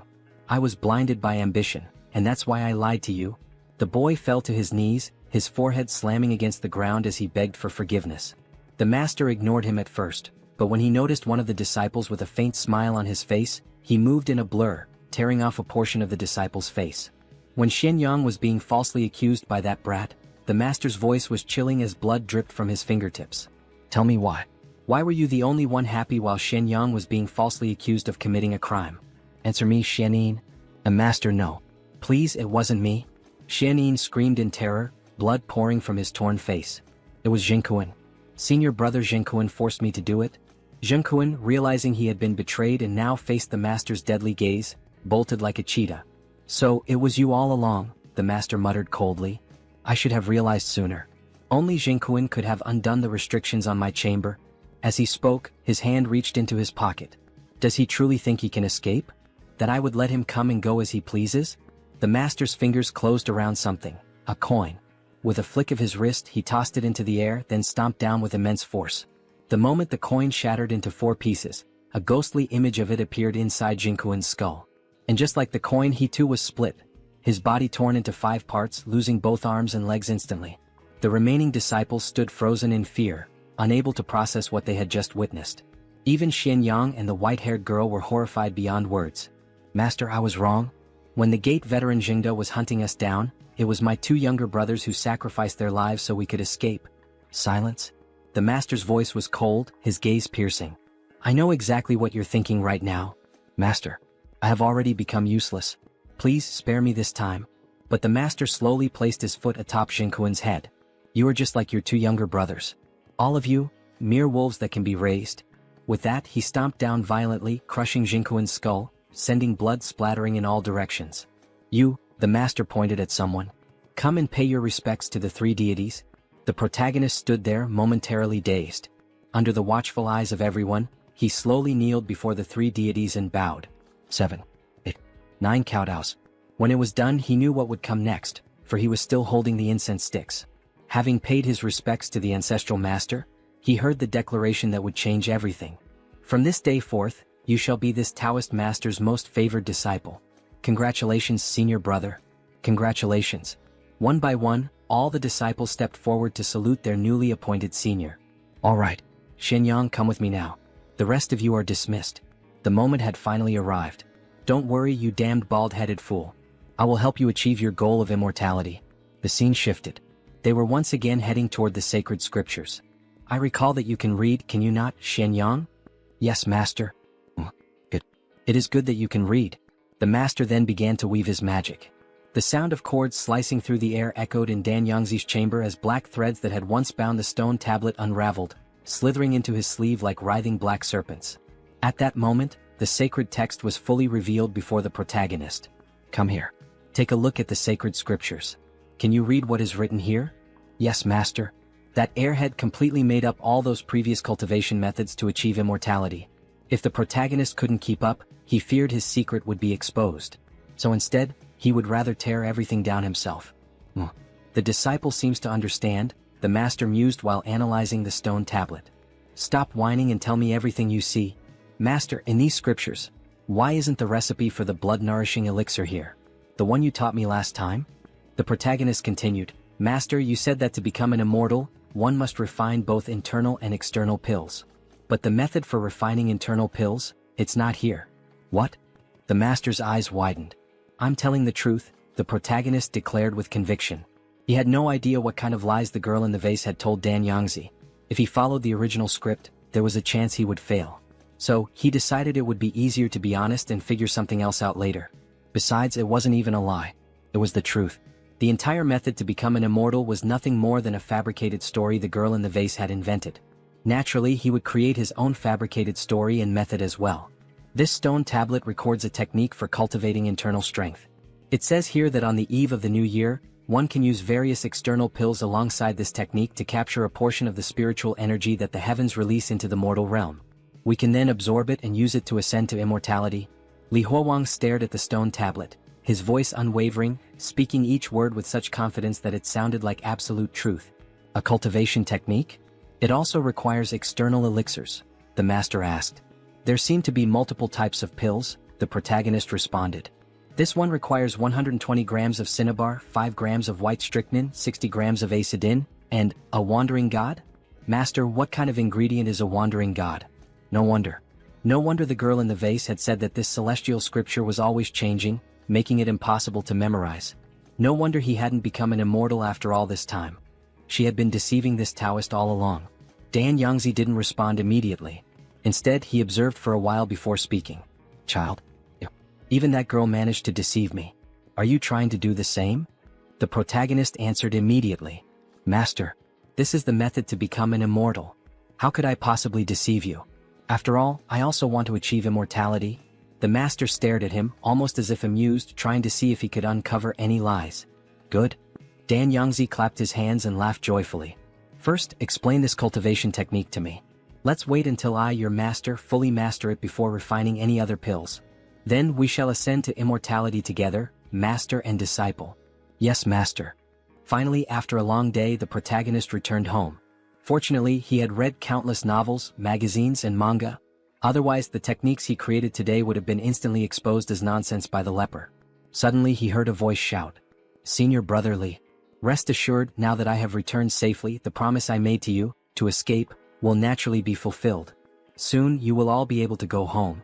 Senior brother Li, from now on, you are my father, the boy said. What are you all doing? If not for everyone's help at Jingyi Hall today, I would already be dead. Who would have thought that in this strange world, he would actually become companions with these odd-looking people? Everyone, I have something to ask of you. This concerns whether or not we can successfully escape from this Qingfeng temple. What is it, Senior brother Li? Do any of you know any other stories? Any rumors? A legend like the one my grandfather once told me? Other than mastering you, I once heard my grandfather mention something evil. Something called grandmother. This grandmother doesn't sound like anything special. Shh. Brother Li, keep your voice down or grandmother will hear you. She is truly an evil thing. First of all, her appearance is different depending on who sees her. Some say she looks like a long-eared monster. Others say she resembles a deceased elder. And, if we say grandmother too often, do you know what happens? Grandmother will ride on your back, and on mine. If she finds us, we will become a great-grandmother together. What do you think, Senior brother Li? Does this information about the great-grandmother seem correct? The protagonist looked unsettled by the story. You turn into a great-grandmother just by staying near her too long? This world was so strange, filled with inexplicable things. No problem. This information about grandmother was definitely useful. Does anyone else have anything to share? Immediately hands shot up. I have a story. A young boy began to speak. Senior brother, I heard that some people skin children and wrap their bodies in dog hides, training them to act like dogs. Then they use these children, who understand human speech, to perform tricks on the streets. I don't want to hear these kinds of horror stories, the protagonist cut him off. He wanted information about the master, not disturbing tales. Brother, I know something about the fish-in-law. This man is Zhao Wu, the medicinal catalyst of Qingfeng Temple. I heard the elders at home talk about him. The fish-in-law not only looks strange, but it also only appears during floods. That really does sound strange. Alright, tell me about the fish-in-law. Senior, I also have a story. The medicinal catalyst of Qingfeng Temple, Shazi. I know, Dao Dao. Alright, that's enough for today. I'll be back soon. You all just wait patiently for my news. News? The next day arrived. Early in the morning, Li Huowang was summoned to Dan Yongzi's room. I've more or less mastered the internal and external heavenly circulation technique. Now, tell me the ingredients used to refine the pills. Yes, master. Li Huowang approached the stone tablet and once again began to inspect it, trying to make his words sound as convincing as possible. Take 2 hearts of the mountain grandma and extract their essence. Master, what is this? Meanwhile, Dan Yongzi paced back and forth in his room, his face full of uncertainty. Is that so? Do I really need something this vile to become an immortal? Master, what is a mountain grandma? Ignore it. Keep reading. 1 companion fish. Take its gills and soak them in 100 grams of A-stin. Li Huowang combined his own knowledge with Xiao Wu's, carefully crafting an incredibly believable pill recipe. It had taken him the entire night to consolidate all the information. After he finished reading the fake pill's ingredients aloud, Dan Yongzi unexpectedly grew excited, muttering to himself. Once he compiled and analyzed the ingredients in his mind, he was stunned. Yes, that's right. A-stin is naturally cold, so it must be balanced with something of a hot property like a companion fish. This is incredible. And to think we would need the hearts of mountain grandmas to refine a pill. Why did I never think of this before? Since humans can be refined into pills, then it stands to reason that evil beings like these could also be used for the same purpose. Dan Yongzi reasoned with himself, trying to justify the ingredients. Li Huowang realized that Dan Yongzi could be extremely intelligent at times, yet utterly foolish at others. He never trusted anyone but himself. Ultimately, everything came down to superstition. In a world without gods or demons, being superstitious would be considered foolish. But even in a world full of supernatural beings, being overly superstitious was still foolish. Just then, Dan Yongzi reached into his sleeve and pulled out a bronze handbell with a noticeable dent. Li Huowang immediately recognized its resemblance to the bells used to control zombies in movies he had seen before. Dan Yongzi shook the bell violently, and a piercing sound rang out. It was so loud that Li Huowang felt as if his head would split apart from the pain. He barely had the strength to close his ears and grit his teeth. At the same time, he realized that the bell affected not just his hearing, but also his vision. Everything around him twisted and distorted, as though the entire world were being shaken. What is this? What is Dan Yongzi doing? Did I make a mistake? Have I been found out? Just as Li Huowang feared he had failed, he noticed the edges of everything around him. The corners of the table, the hems of Dan Yongzi's sleeves, even the borders of the sacred text, starting to gather in front of Dan Yongzi. He couldn't clearly see what was forming, but he knew one thing for certain. It was made from the edges of everything around them, and it was alive. For a moment, Li Huowang thought he was hallucinating and shook his head. But then, right before his eyes, the thing split into two. As he stared at the two wriggling entities in front of Dan Yongzi, a hunch formed in his mind. Are these the creatures that will gather the ingredients for Dan Yongzi? Just as that thought crossed his mind, he saw Dan Yongzi lower his body, scoop up a handful of dirt and shove it into his mouth. Then, in an unnaturally distorted voice, he spoke to the creatures. His voice was bizarre, unnatural, yet the creatures understood him. As soon as Dan Yongzi finished giving his instructions, they quickly disappeared. When they departed, everything returned to normal. Dan Yongzi, looking pleased, said, "Don't worry. Even if the ingredients listed in the sacred text are difficult to obtain, I can still get them. It's a good thing I still have people outside to rely on." Li Huowang responded with admiration. "Yes, Master is someone who will definitely achieve immortality. Nothing in this world is too difficult for you." "But Master, what were those things?" Dan Yongzi glanced at him and said, "It seems you still have much to learn. Those are the wandering gods mentioned in the sacred text." Due to the dangerous situations Li Huowang had been in for the past few months, he had never had the time to consider these things, nor had he taken the opportunity to truly contemplate the nature of the world he was now living in. What exactly was a mountain grandma? What were the wandering gods? None of these things had existed in his original world. If it weren't for the pork and lamb he had eaten here, he might have thought that nothing in this world was ordinary. Dan Yongzi placed the bronze bell back inside his sleeve and said, "This is a good treasure. I had to use a lot of my power just to take it." "Take?" Li Huowang asked. "Yeah, of course I had to take it from someone else. Do you think anyone would just give it to me for free?" Dan Yongzi said matter-of-factly. "That's what I should do if someone has something that I don't. I learned that lesson when I was 5 years old, the day someone snatched a bun from me. When I was younger, I robbed people and took their money. Then I started stealing techniques, treasures, even disciples. I've even taken the entire Zephyr temple for myself. And look, even the statues of the three deities haven't condemned me." Dan Yongzi's voice was filled with satisfaction. "You should listen carefully when adults speak. That is what it means to have manners. I'm only teaching you this because I treat you like my own family." Li Huowang hesitated for a moment before asking, "But Master, what if you can't take something away from someone else?"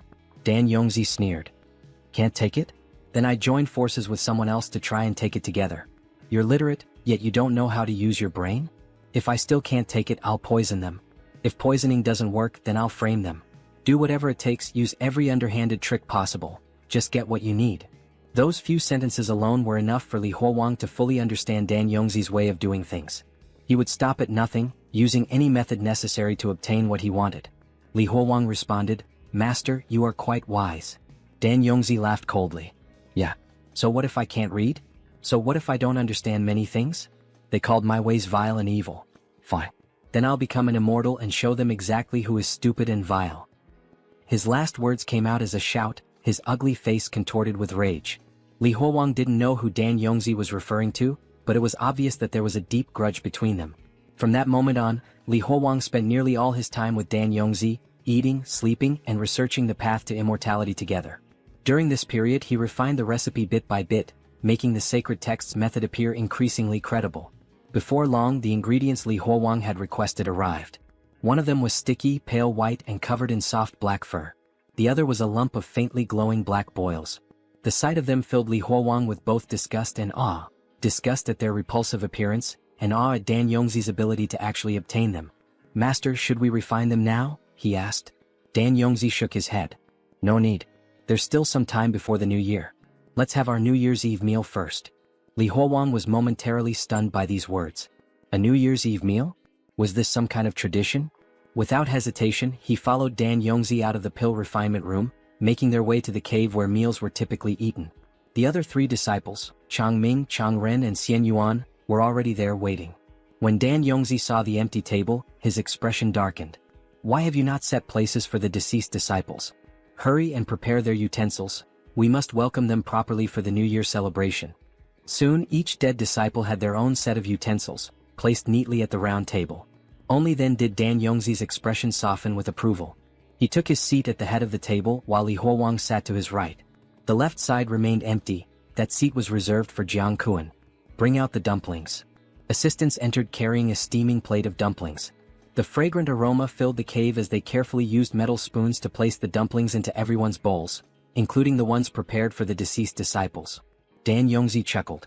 "Ho ho, the new year is almost here. Relax and eat." Despite his words, no one touched their food until Dan Yongzi took the first bite.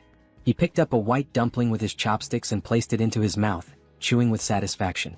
The pork lard and chives blend together quite well.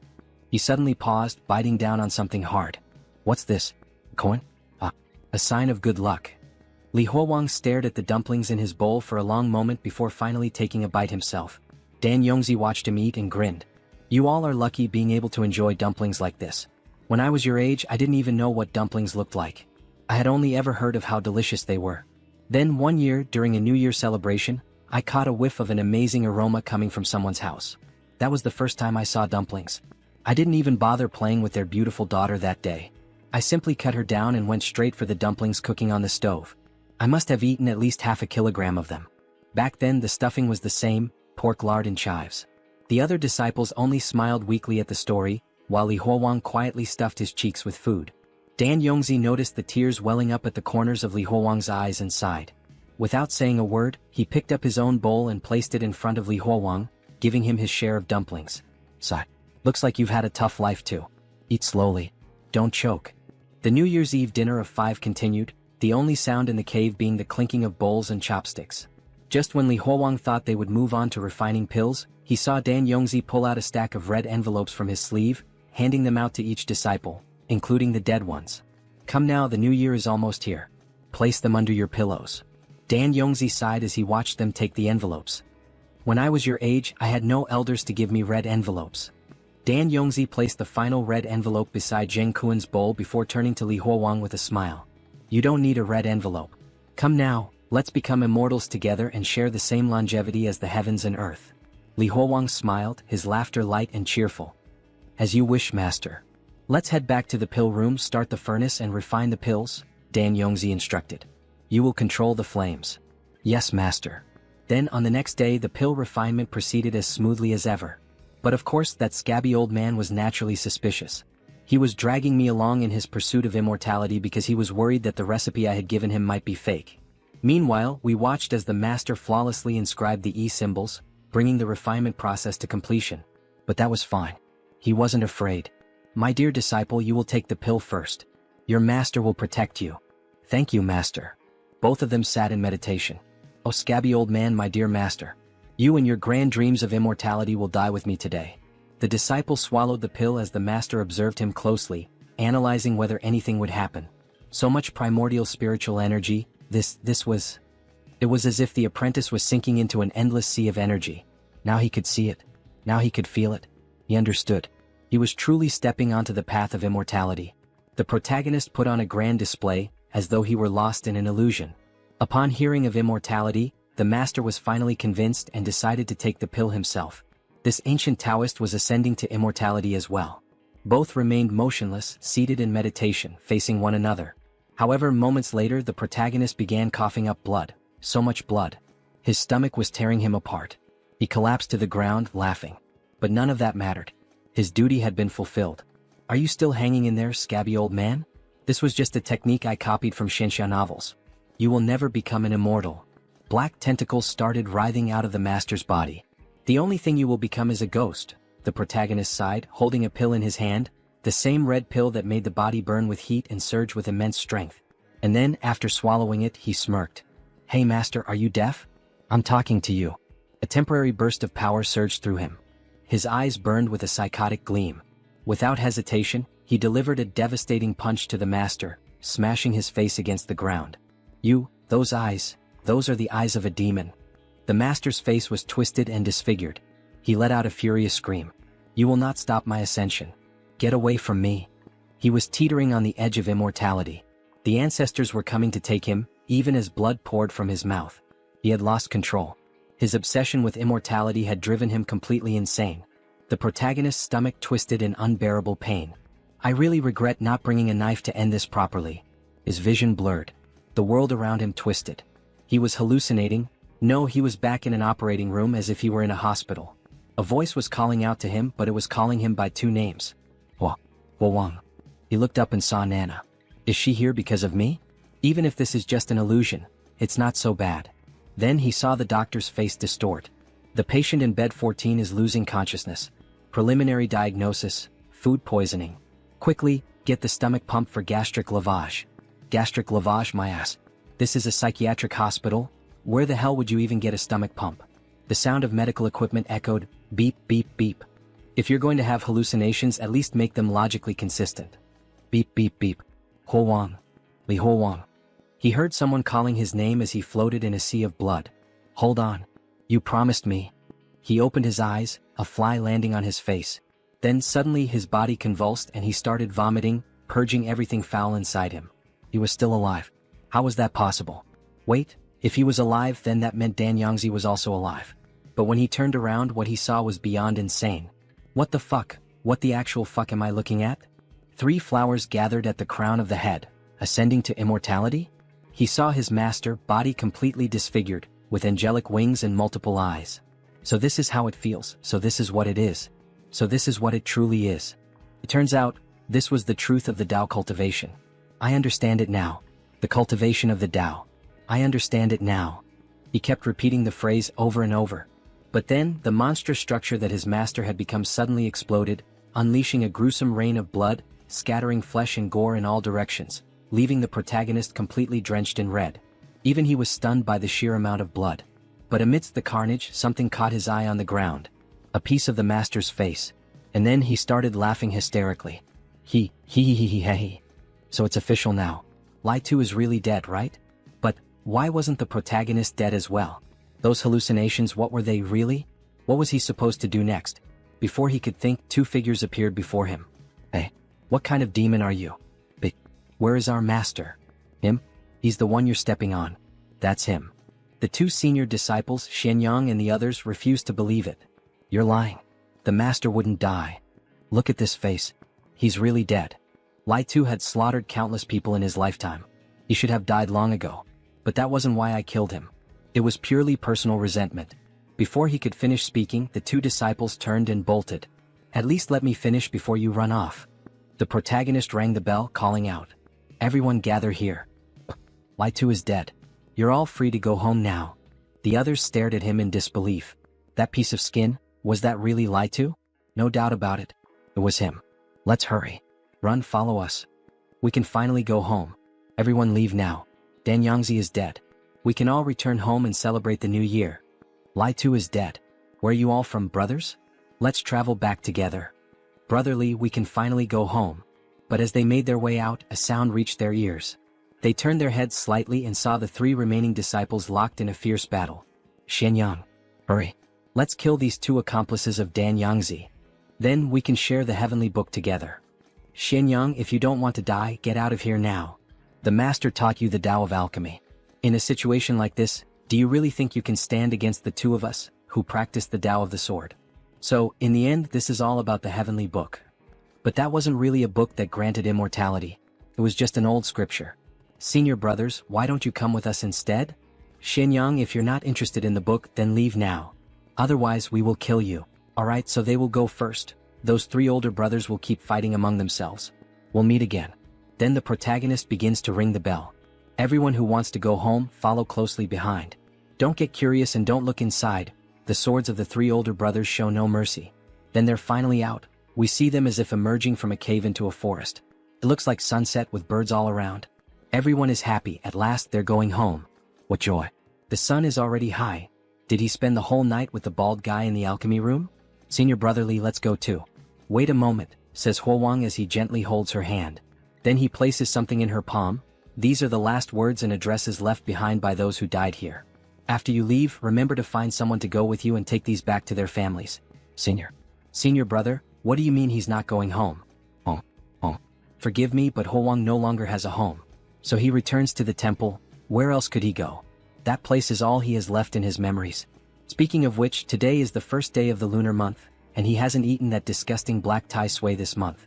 The effect that suppresses the hallucinations is about to wear off? Even if it's not real, it doesn't matter. Let him see Nana one more time, just once is enough. Then, as he closes his eyes, he begins to sink into a deep ocean of blood, as if his mind is emptying. However, before he reaches rock bottom, he hears the sweet voice of the white-haired girl. Senior brother Li. At the same time, Nana pushes him from the other side. Li Huowang. Senior brother Li, let's go together. There's no need. It's alright here, he's used to being here. Well, since senior brother Li wants to stay, why don't they just leave? Be quiet. Don't you dare say that again. Everyone falls silent after hearing the sweet girl shout at them.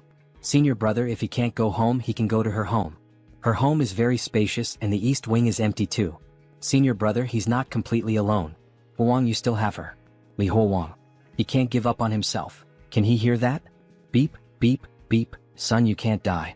If he dies, how will his father and mother go on living without their son? Huowang, beep, beep, beep. Then once again that butterfly appears in the protagonist's eye. Li Huowang. Nana, that voice is yours, Li Huowang. He quickly gets up and tries to grab her. Nana, I knew that was your voice, hold me. Huowang. Promise me that no matter what he encounters, he will never give up. He has to live a good life, alright? Alright, Nana, I promise you. Senior brother Li, let's go. It's uncomfortable for her to stay in that position. Then he realizes that this whole time he has been speaking to her, and not to Nana. Or maybe she and Nana are the same person. Huowang doesn't know what to think anymore. Alright, here, take this back. None of us here can read it, so returning their last words is something he must do himself, senior brother Li. Wait, I can read it? But the other one places a hand over his mouth. Even if you could read it, it's better to pretend you can't right now. Can't you sense the atmosphere? Senior brother Li personally made a promise to them, so as a man of his word, he must honor their final words. Oh, alright, we'll start heading out now. First, gather all the food in this place so it doesn't run out on the road. Yes, senior brother Li. He still has one more thing to take care of. Strange, why can't he find that tai sui anywhere in the entire Qingfeng temple? Did it grow legs and run away? Without tai sui, he can't keep his hysteria under control. The only place left is Leida's alchemy room. Damn it, how did it get out of the cave and end up here? Could it have appeared here because of the Danyangzi fragment? Wait, why is this tai sui shrinking? So its life is connected to Danyangzi's? Hey, stay with me. If it completely retracts, what is he supposed to do about his hysteria? Didn't you want the Danyangzi fragment? Then he picks up a chunk of flesh, organs scattered across the floor. He'll give it to it now. He stuffs it into the monster's mouth, but even after it consumes part of Danyangzi, the situation only gets worse. What the hell is going on? After devouring Danyangzi's remains, this tai sui is shrinking even more. No, he can't waste it, not even if it dies. Dried food, travel expenses, and a few spare sets of clothes. They should have taken everything useful from Qingfeng Temple. This should last them for a good while. She wonders how senior brother Li is doing. As she gets closer, she sees everyone gathered, murmuring something. So, this was the thing senior brother Li wanted to handle on his own? Damn it, if he had known it was this, he never would have followed his lead. Then he starts vomiting. God knows if this thing will end up eating them too on the road.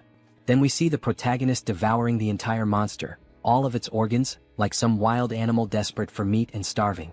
Senior brother Li, I finally found you. Forgive me for this disgraceful scene. This tai sui can suppress his hysteria. But for some reason, it keeps shrinking and looks like it's about to disappear.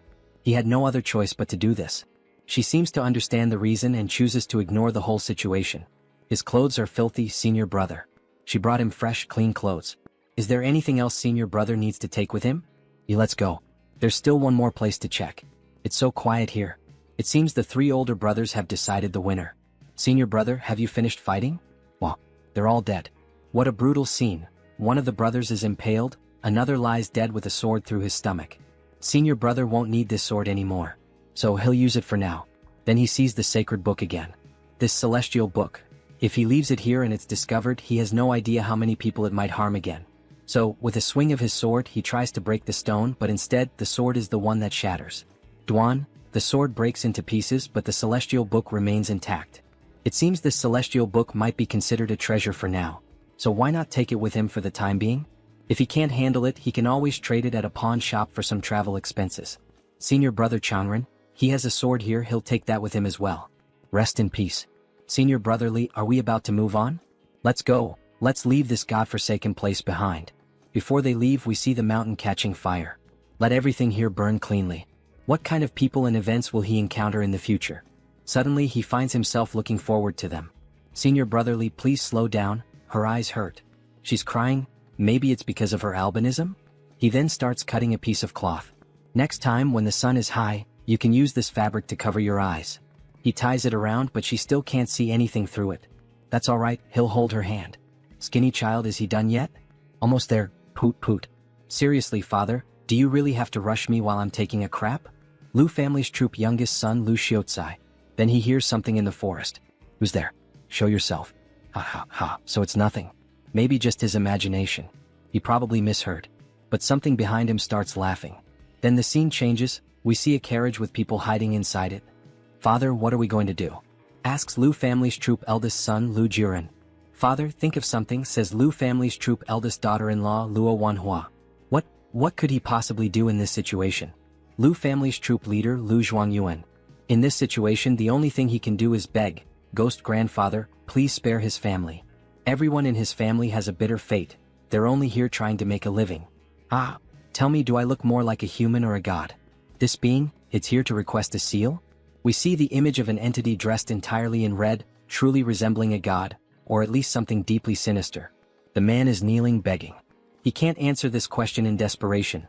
If he answers it wrong, his entire family will disappear. You look like a god. However, something makes him change his mind. No, like a human. However, Li ends up stepping on a branch, making a noise. That's not right either? It shouldn't be. He told you, senior brother, of course we'd find someone following this pile of crap. After all, it's still warm. That's disgusting. You idiot, you knew it was something gross, but you still lowered your head and followed it. Are you planning to eat that? Shut up for a minute. Damn it, senior brother Li, look, what is that? There's a face on both sides but no back of the head. What even is that thing? Father, look behind us. What are those monsters doing again? But in reality, it was just the group walking. Who the hell is that brat calling a monster? Is he looking for a fight? Everyone hold up here for a bit. More people coming to the show. What the hell are you? I'm a human being. Don't I look like one? You look like garbage. He then draws his sword. Who cares what the hell it is? Striking first is the best defense. Then he charges swiftly at the monster, throwing his sword with tremendous force. However, the monster dodges the attack with ease. If physical attacks are ineffective, then let's try this instead. He rings the cursed bell, causing the monster to become paralyzed. The father and child are stunned by what just happened. The monster begins to slowly disintegrate. The copper bell is effective. Then the monster starts to rupture, releasing a dark aura, until it finally vanishes without leaving a single trace behind. Master, thank you so much for your help. My humble family has nothing of real value, but yes, this is it. This cigarette clears the mind. It's a small tribute to show our gratitude. Thanks, old man, but he doesn't smoke. Do you know what we just encountered? Young Taoist, you don't know? That thing asking for a blessing. You're the one who drove it away, weren't you? Ichim, may I ask, sir, by any chance do you have a map of this area? We're not from around here and got a little lost in this forest. He doesn't have a map, but his family often travels through this region, so he knows all the roads here. Where are you heading, young Taoist? If we're going in the same direction, perhaps we could travel together. This Taoist seems to have real skills. That thing looked like it had latched onto us, so if we stay close, maybe this Taoist master can keep his family safe. However, our protagonist must first visit a few places. All of these brothers and sisters who accompany him were brought here by him. Therefore, he has the duty and the mission to return each one of them to their home. There are also some who will never be able to return home, whether because of abandonment, death, family problems, or other unresolved issues from before they were kidnapped. He has the moral and ethical responsibility to deliver each of these brothers back to their families, one by one. The old man becomes visibly shaken. However, he understands the situation. Young Taoist, take a look at what he drew. He used his pipe to sketch a rough map of the region on the ground. And so, where are we on this map you drew? the protagonist asks. Here on this spot of the map is Ho Shu. Below Ho Shu is Si Chi, and to the left of Si Chi is the kingdom of Nanping. We are currently on the road to Wuligang in this direction here. If they keep walking toward Wuligang, they will arrive near Jianya town. If they continue walking toward Jianya town, they will reach Xijing. Alright, I think I understand this map now. If you look closely, this world seems a bit like the 5 dynasties and 10 kingdoms period from the past. There is no unified country or central government here, is there? Alright, thank you for the explanation. However, sir, if he wants to go to the kingdom of Liang, which path should they follow? The old man looks surprised by the question. Young Taoist, is he really trying to go to the kingdom of Liang? That place is very far from here, and besides, that land is still at war with our kingdom of Nanping. This war has lasted for several years now, and it is a very dangerous place to visit at the moment. The old man would not recommend going there. Everyone is left with a look of sadness, especially the girl. Don't worry, says the protagonist. He will certainly take her back to her home, and then he offers her a piece of warm meat. Young Taoist, if he really wants to go to the kingdom of Liang, he will have to pass through the city of Jianya. If that is the case, they can travel together for this small part of the journey. So, how about we form a team?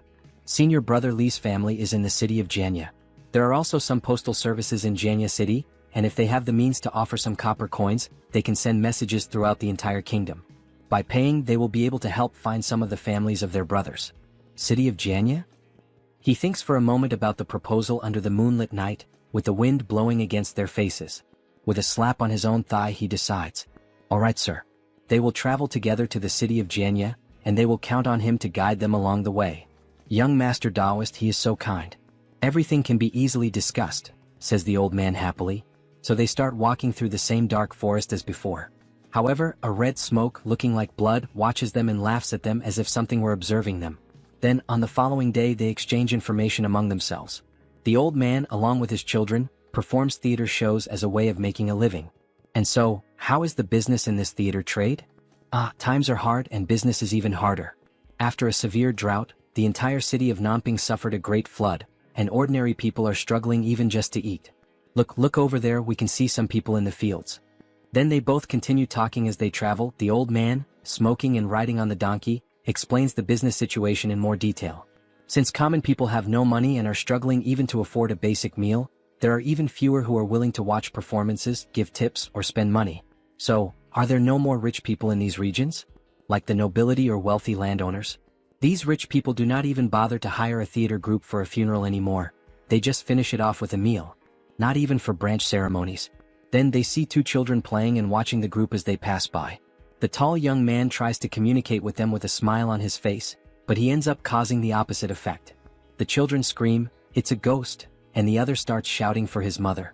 The old man says, "How can we, singers, compare ourselves to the skills of the young Taoist?" The children run away, scared by their ugly faces. The young Taoist is so powerful at such a young age that his future achievements are limitless. It's not all that, he says, there's no need for flattery. Then, as they continue traveling, he takes the opportunity to ask the old man a question. These lands have really been without water and remained under severe drought for a long time. In any case, is there any well-known sect in this country of Nanping? A sect with special abilities, for example, people like him? Yes, special abilities, yes, they do exist. There is a sect in the city of Xijing. They are very good at helping people have children. Called, what is it called again? The old man is already going crazy from smoking that pipe so much. Right. If he gets to Xijing, he just needs to ask someone on the street and they will know. Then one of the old man's sons interrupts the conversation. Father, look ahead. We have finally arrived at Wuligang. They see a very humble village along a dirt road with dead plants, no water, and a large cloud of smoke rising from the town. Young Taoist, let's move to an open space at the entrance of the village and begin our performance. All right. The Liu family's theater troupe is about to start the show. Set up the stage. In the next scene, we see the protagonist lying down on a pile of hay, resting and thinking about life. Xijing. He wonders what kind of sects exist in Xijing and what they actually do. After all, asking for a child does not seem very trustworthy. But since they dare to establish themselves in a big city, they are probably not an evil sect. Then, something is placed over his face. He quickly gets up, startled. Senior sister, why on earth did you remove the blindfold we had put on her again? It is still daytime. Her eyes are going to water again. However, she ignores him with a beautiful smile on her face, giggling. Senior brotherly, look at this bronze mirror. They use this mirror for makeup in the opera. It shows a clear reflection. Look, the reflection is really very clean. Then she points to the protagonist, showing him his reflection. But in desperation he shouts, "Hey, wait a second. Senior sister back at the Qingfeng temple, did he really look like this? With this same face shape? Eyes, nose?" Yes, senior brother, it has always looked just like the way it is now, as reflected in the mirror." "What's the matter? Senior brother, is there a problem or something strange about his image, about his reflection in the mirror?" Bai becomes worried by this extreme change in his mood. After all, he has often shown signs of being unstable. "No, it's nothing, don't worry." Looking at his reflection more carefully, he realizes that his new face resembles his face back when he was in the hospital, but with an older appearance. Back at the hospital he was still in high school. How could he be this old? No, his mind is a mess and his memories are fragmented. His life truly feels like a joke. Meanwhile, off to the side, people start gathering around the square as they notice a red canvas being unfolded. Then the theater performance begins. The old man is dressed in traditional clothing, with a few black smudges on his face and a weapon in hand. Ouch, ouch, ouch. His cruel uncle has thrown him out of the house. Now it is the girl's turn to join the performance. Like a lone wild goose in the middle of the snow. Like weeds at the side of the road, trampled by everyone. His daughter and she are suffering from hunger and cold, which are unbearable. They can only beg for food on the streets, and the child starts crying from hunger. This is how the Liu family troupe performs. They earn their money through hard work. Everyone in the audience starts getting excited with the performance. Suddenly, the old man sees the protagonist from afar in the crowd, young Taoist. He runs over, abandoning the woman. "Hello, young Taoist," he came at the perfect moment. "What is the problem?" The old man's business is facing some trouble. Could he help him? "Master Liu, he does not know how to sing opera. He is afraid he will not be able to help him with his problem." No, young Master Taoist, he doesn't need to sing opera. It is something else he can help with. There is a rich local family here in Wuligang, the Hu family. Master Hu has just asked someone backstage to invite him. He wants me to perform a ghost play at his house. To perform a ghost play? Does he mean to perform a play for ghosts? Wait, Senior Li is surprised. Oh my god, certainly not. This so-called ghost opera is actually just performing a play in the ancestral hall, facing the ancestral tablets. It is nothing too serious. If it is only that, then what problems are there with this business? Why doesn't Master Liu handle it himself? Because he then sighs before explaining, because this is also the first time he will be performing a ghost play and he feels a bit uneasy, he knows. So he would like to invite him, a Taoist master, to be there and help keep him calm. Master Liu, he apologizes, but this is something he cannot help with. He generally tries to avoid these kinds of things. There is no way he would go out of his way to get involved. In the next scene we see a bit more of the city with people moving through it. Then we see the protagonist talking to someone in an alley. "Senior brother Li, we don't have much food left. Even if we eat in moderation it will only last 3 days. Is it because we have little money?" She has a jade pendant that could be exchanged for money. She is worried about his innocence. "Senior brother Li, there are no pawn shops in this village, so even if we wanted to exchange it for food, the villagers wouldn't have enough money. So that's how it is." However, their conversation is interrupted by the old man. Hey, hello young Taoist, hi young Taoist. "Master Liu, please reconsider the request made by this old man earlier. Master Hu is very generous with his payments. As for what the other side is offering for this deal." The old man excitedly proclaims the amount. 10 taels of silver. Master Hu is offering 10 taels of silver. If the young Taoist master accepts, each of us will receive 5 taels. Converted into copper coins, that's 5,000 copper coins, young Taoist master. Bai becomes interested and curious about the proposal made to Li. How much grain could this buy? It should be enough for us to travel for a good while. 60%. How about he keeps 60 and the old man takes 40? Young Taoist, he is begging you. It's not easy to make that much money these days. The protagonist hesitates, thinking about what to do. However, an unexpected doubt arises. "Master Liu, is there a blacksmith in this village?" he asks while holding the bell. "What? A blacksmith shop?" He will take the job, but first he needs to find a blacksmith and repair this bell because as you can see, it's dented. Only after that will he be able to help. Then we hear the sound of a hammer striking hot iron. He starts to complain. Can't hammer, can't melt, so how can he fix this handbell? What kind of stinky problem is this? Blacksmith of Wuligang. So, any solution? He asks, shaking the bell. These days, one after the other. Only crazy people come here. Come here, damn it, give me a hand helping with this madness. Boy, are you using your strength? He's already using all his strength. They try to straighten the bell with a pair of tongs. However, young Taoist, this seems complicated. Both are exhausted from their futile efforts. Damn it. This is strange, what kind of copper is this thing made of? how is it so hard? It's just a damn bell, it should have been fixed by now. Young man, the old man remembers, the last time I took this treasure it was already dented. But that didn't stop me from using it. How about we head to the ancestral hall first? Master Hu must be getting impatient. The protagonist looks irritated and starts searching through his clothes. Then he finds a red pill, the one that makes the body warm and grants supernatural strength for a while. So there's no choice. I'll try to do this on my own. Hey kid, the two of us couldn't do it and you think you can just do it alone? Don't try to act like a smartass. Oh my god. Then he begins to see something incredible happening in front of him. A red aura spreads around the forge, making the place even warmer. This is truly amazing. We see the protagonist effortlessly straightening the bell by himself, power emanating from his eyes as he gains incredible strength. It seems the pills still work, especially in this world outside. The restoration is successful, and the bell is now in perfect condition. I told you not long ago that this young Taoist is incredibly powerful, right? Yes, that was truly amazing and there's no explanation for what just happened. What the hell did he do? I saw him put something in his mouth before this explosion of strength. Master Hu really invited a specialist to help this time. After some time talking, the protagonist steps away from everyone and heads to a more secluded spot, near a river. He picks up the bell and, before heading to the ancestral hall, he should test the bell first. It seems to be repaired. Next, he just needs to test it the same way the bald man did. First, strike the bell with a light force. As he strikes the bell, the water begins to move evenly. It worked, he can imitate what that damn bald man did. Little by little, a monster begins to form from the water.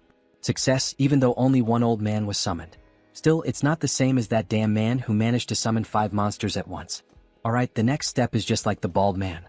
Grab a handful of dirt and shove it into my mouth. Then he starts chewing the dirt near the river.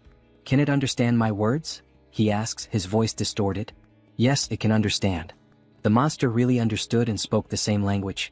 Alright, can it be used by me? He wonders. His voice, why is it so distorted? Once, 3 months of life exchange. Do less, this is expensive. The fish monster responds in the same way, do less, this is expensive. So, commanding his master once actually costs 3 months of life, and there's no room for bargaining. Dissipate. It seems that he will have to use it sparingly in the future.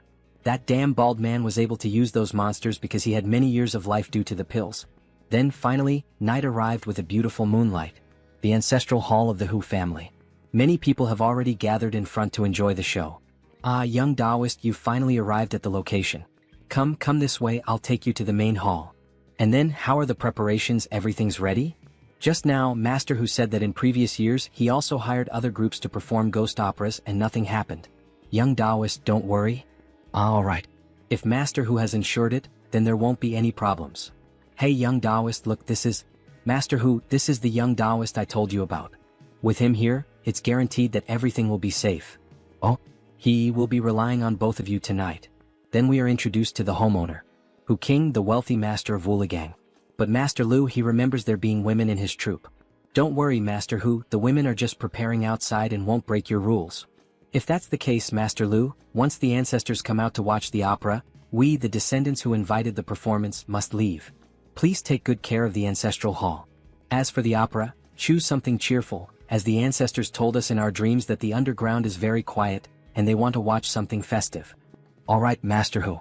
Also, when the opera begins, the living cannot speak to the performers so the ancestors aren't disturbed while they listen. Don't worry, Master Hu, absolutely no rules will be broken. How strange, all these rules and commotion. Well, anyway, no matter how you look at it, it doesn't seem like anything will go wrong. Let's hope everything goes well. Then the show begins. The Duke Gong likes wine and listens to frivolous music. Jie Junshan asks about the dance posture. King Liang is tyrannical and the people's lives are difficult. The heroes of Nanping learned about water and fire. Since ancient times, the rise of the ambitious has brought suffering to ordinary people. As the saying goes, success is built upon 10,000 withered bones. The protagonist watches everything from afar. Truly, everything is going well. On stage, the atmosphere is lively and bustling, but the audience is in complete silence. Don't think too much about it, it's rather frightening. And as good as the music is, staying up all night to listen to it still makes you sleepy. It's lively and bustling, but the audience is in complete silence. Don't think too much about it, it's quite scary. The characters in the play begin to fight and put on a beautiful performance. But no matter how good the music is, staying up all night to listen to it still makes you sleepy. It seems that ever since he arrived here, he's been getting sleepier. He seems to fall asleep easily.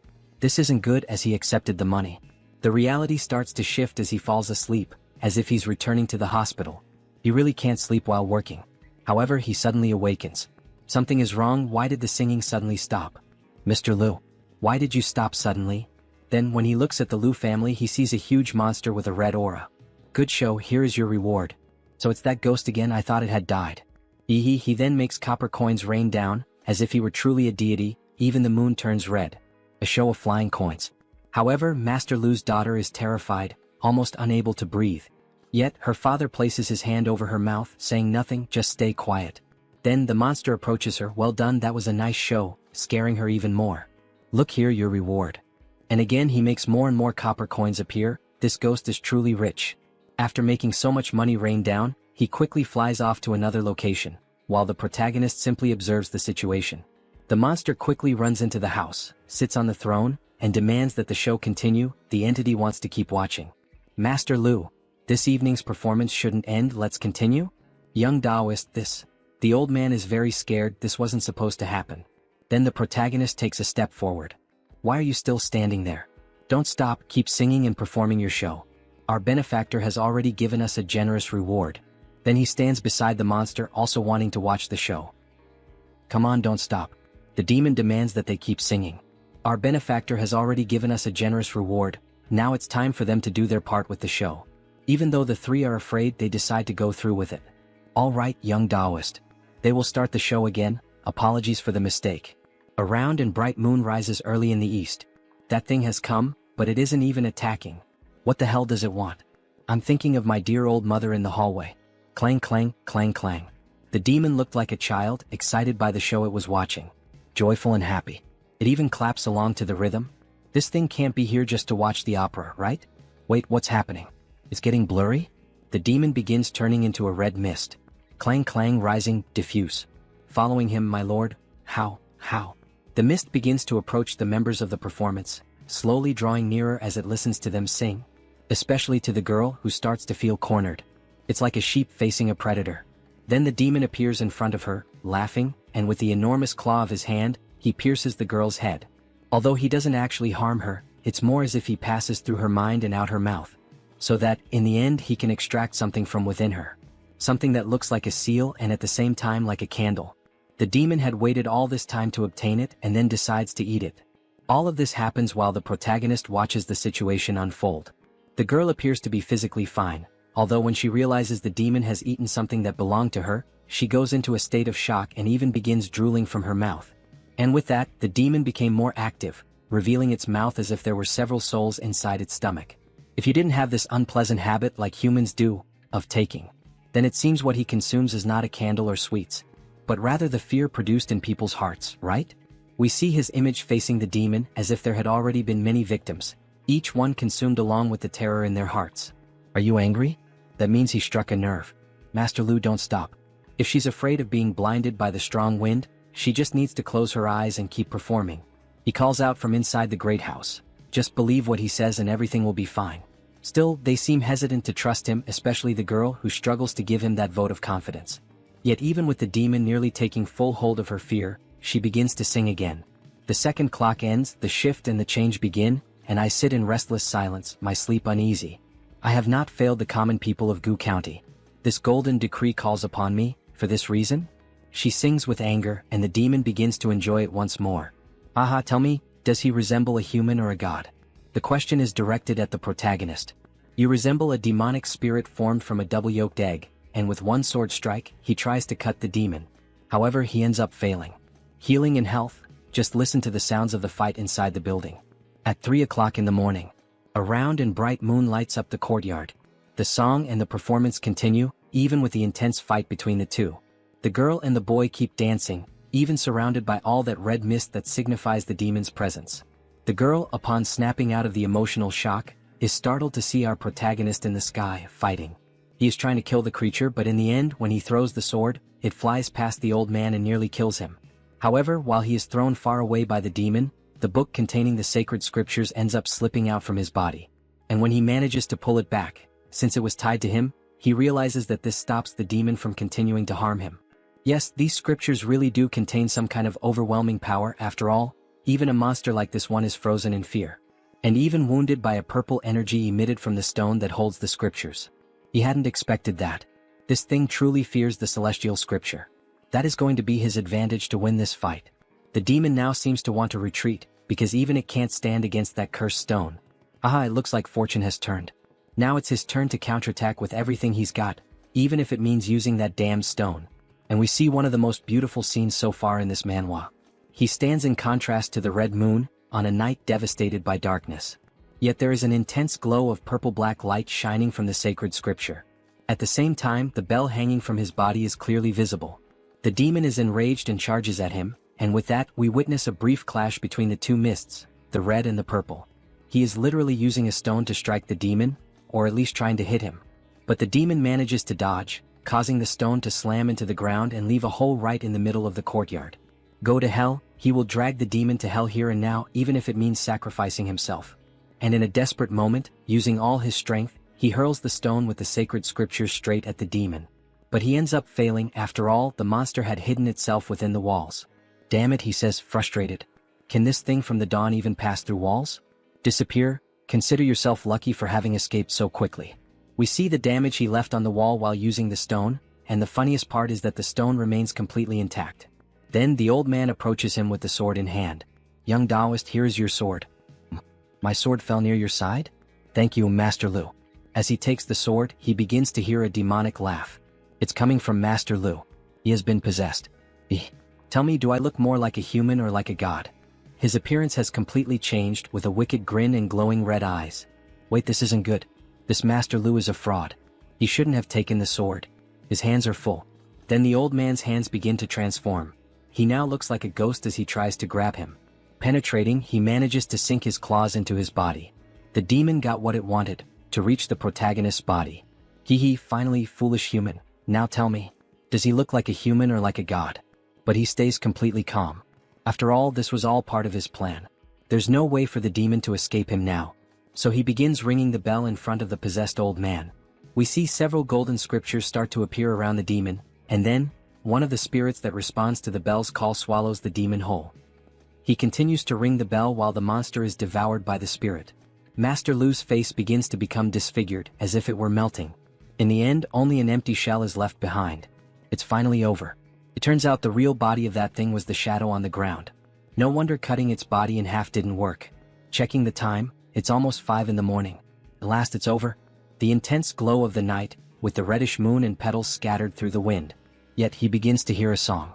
The God of Joy sings. The God of Joy smiles. Well-dressed and courteous. Kind and warm. What the hell? This demon still isn't dead. He then rings the bell faster, causing the spirit to devour once again the small remnant left of the demon. However, this time 2 of them appear. The God of Joy dances. The God of Joy enjoys himself. The ink on the red paper is fresh. The God of Joy is angry. The God of Joy is sad. The skull lanterns shine bright like the sea. And more demons begin to appear, each with a different shape. What the hell is this cursed thing? The God of Joy is hungry. The God of Joy is starving. In the left hand are the heart and the liver. In the right hand are the intestines. Is this ever going to end? The protagonist sees a sea of corpses, as if he were witnessing the very vision of hell. The village chief has come to welcome the God of Joy. Then the entire mansion becomes engulfed by demonic power. He has fallen into a trap. We see him as if bound by several spiritual ropes wrapped around his body. Welcome. And his face is beginning to become distorted. No, he must not think of that name. He tries to resist the demon. But something is happening before his eyes. He cannot quite understand what it is. He is trying to pierce his way out of the heavens. He can no longer keep watching. Trembling, he shuts his eyes. Then a hand begins to emerge at his side. What the hell is this? Where did that hand come from? The hand grabs hold of all the evil and finally manages to shatter the illusion that had been cast until now. Finally, the protagonist begins to see the sun. And suddenly, he realizes that he had been in the chair the whole time. Phew, he was saved. With that hand now, he managed to hold on until dawn. That hand? Whose hand was it? He stands up. It shouldn't be the Lu family troupe. The sound of their performance has not stopped since then. Then some of the elder stones from that house begin to move. Wait, was it you who helped him? Then they start to fall. Even if it wasn't you, there's no need for such a strong reaction. However, the hand appears again, touching his shoulder, calling him child, just like his old master used to. Then, on the next day as the sun was rising. Excellent, excellent. The ancestors are very pleased with this offering. The incense and candles on the table were completely burned out, such an auspicious sign. Son of Hu King, Li Huowang. The plump man who arranged the performance. Mr. Lu, you gave it your all. Allow me to offer a toast in your honor. It's nothing truly, this old man was simply doing his duty. Then a child tugs at the old man's clothing. Were you the one singing in the ancestral hall last night? He heard everything from outside. You sing really well. Grandson of Hu King, Hu Xiaoya. He as long as young master who enjoyed it. Someone. Take the young master back to his room to study. He doesn't want to study. Put him down. Mr. Lu shows a look of sadness. Jiang tries to shift the mood. My apologies for this little commotion. Here are the 10 taels of silver we agreed upon, Master Lu. Please accept them.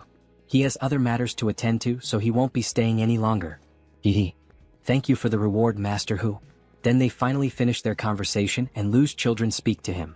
They finally finish talking. She wants to eat caramelized pork belly and roasted chicken. So while she runs off to get the food, Lu removes the dish from the table. Come over here, young one. Young Taoist, please eat first. What to eat? You all go ahead and eat first, don't worry about me. The Hu family had prepared truly rich and hearty dishes. It would be a shame if the young Taoist didn't try them. No rush to eat, Master Lu. Last night, you saw those memorial altars all collapse at once, didn't you? How would he know about that? She was singing on stage with her eyes closed the entire time. Is that so? The sound from last night, although very faint, was definitely unmistakable. That was the bald man's voice. No matter what world he's in, only that man would call him boy. But these collapsed ancestral altars and the vanished god of joy, none of it makes any sense.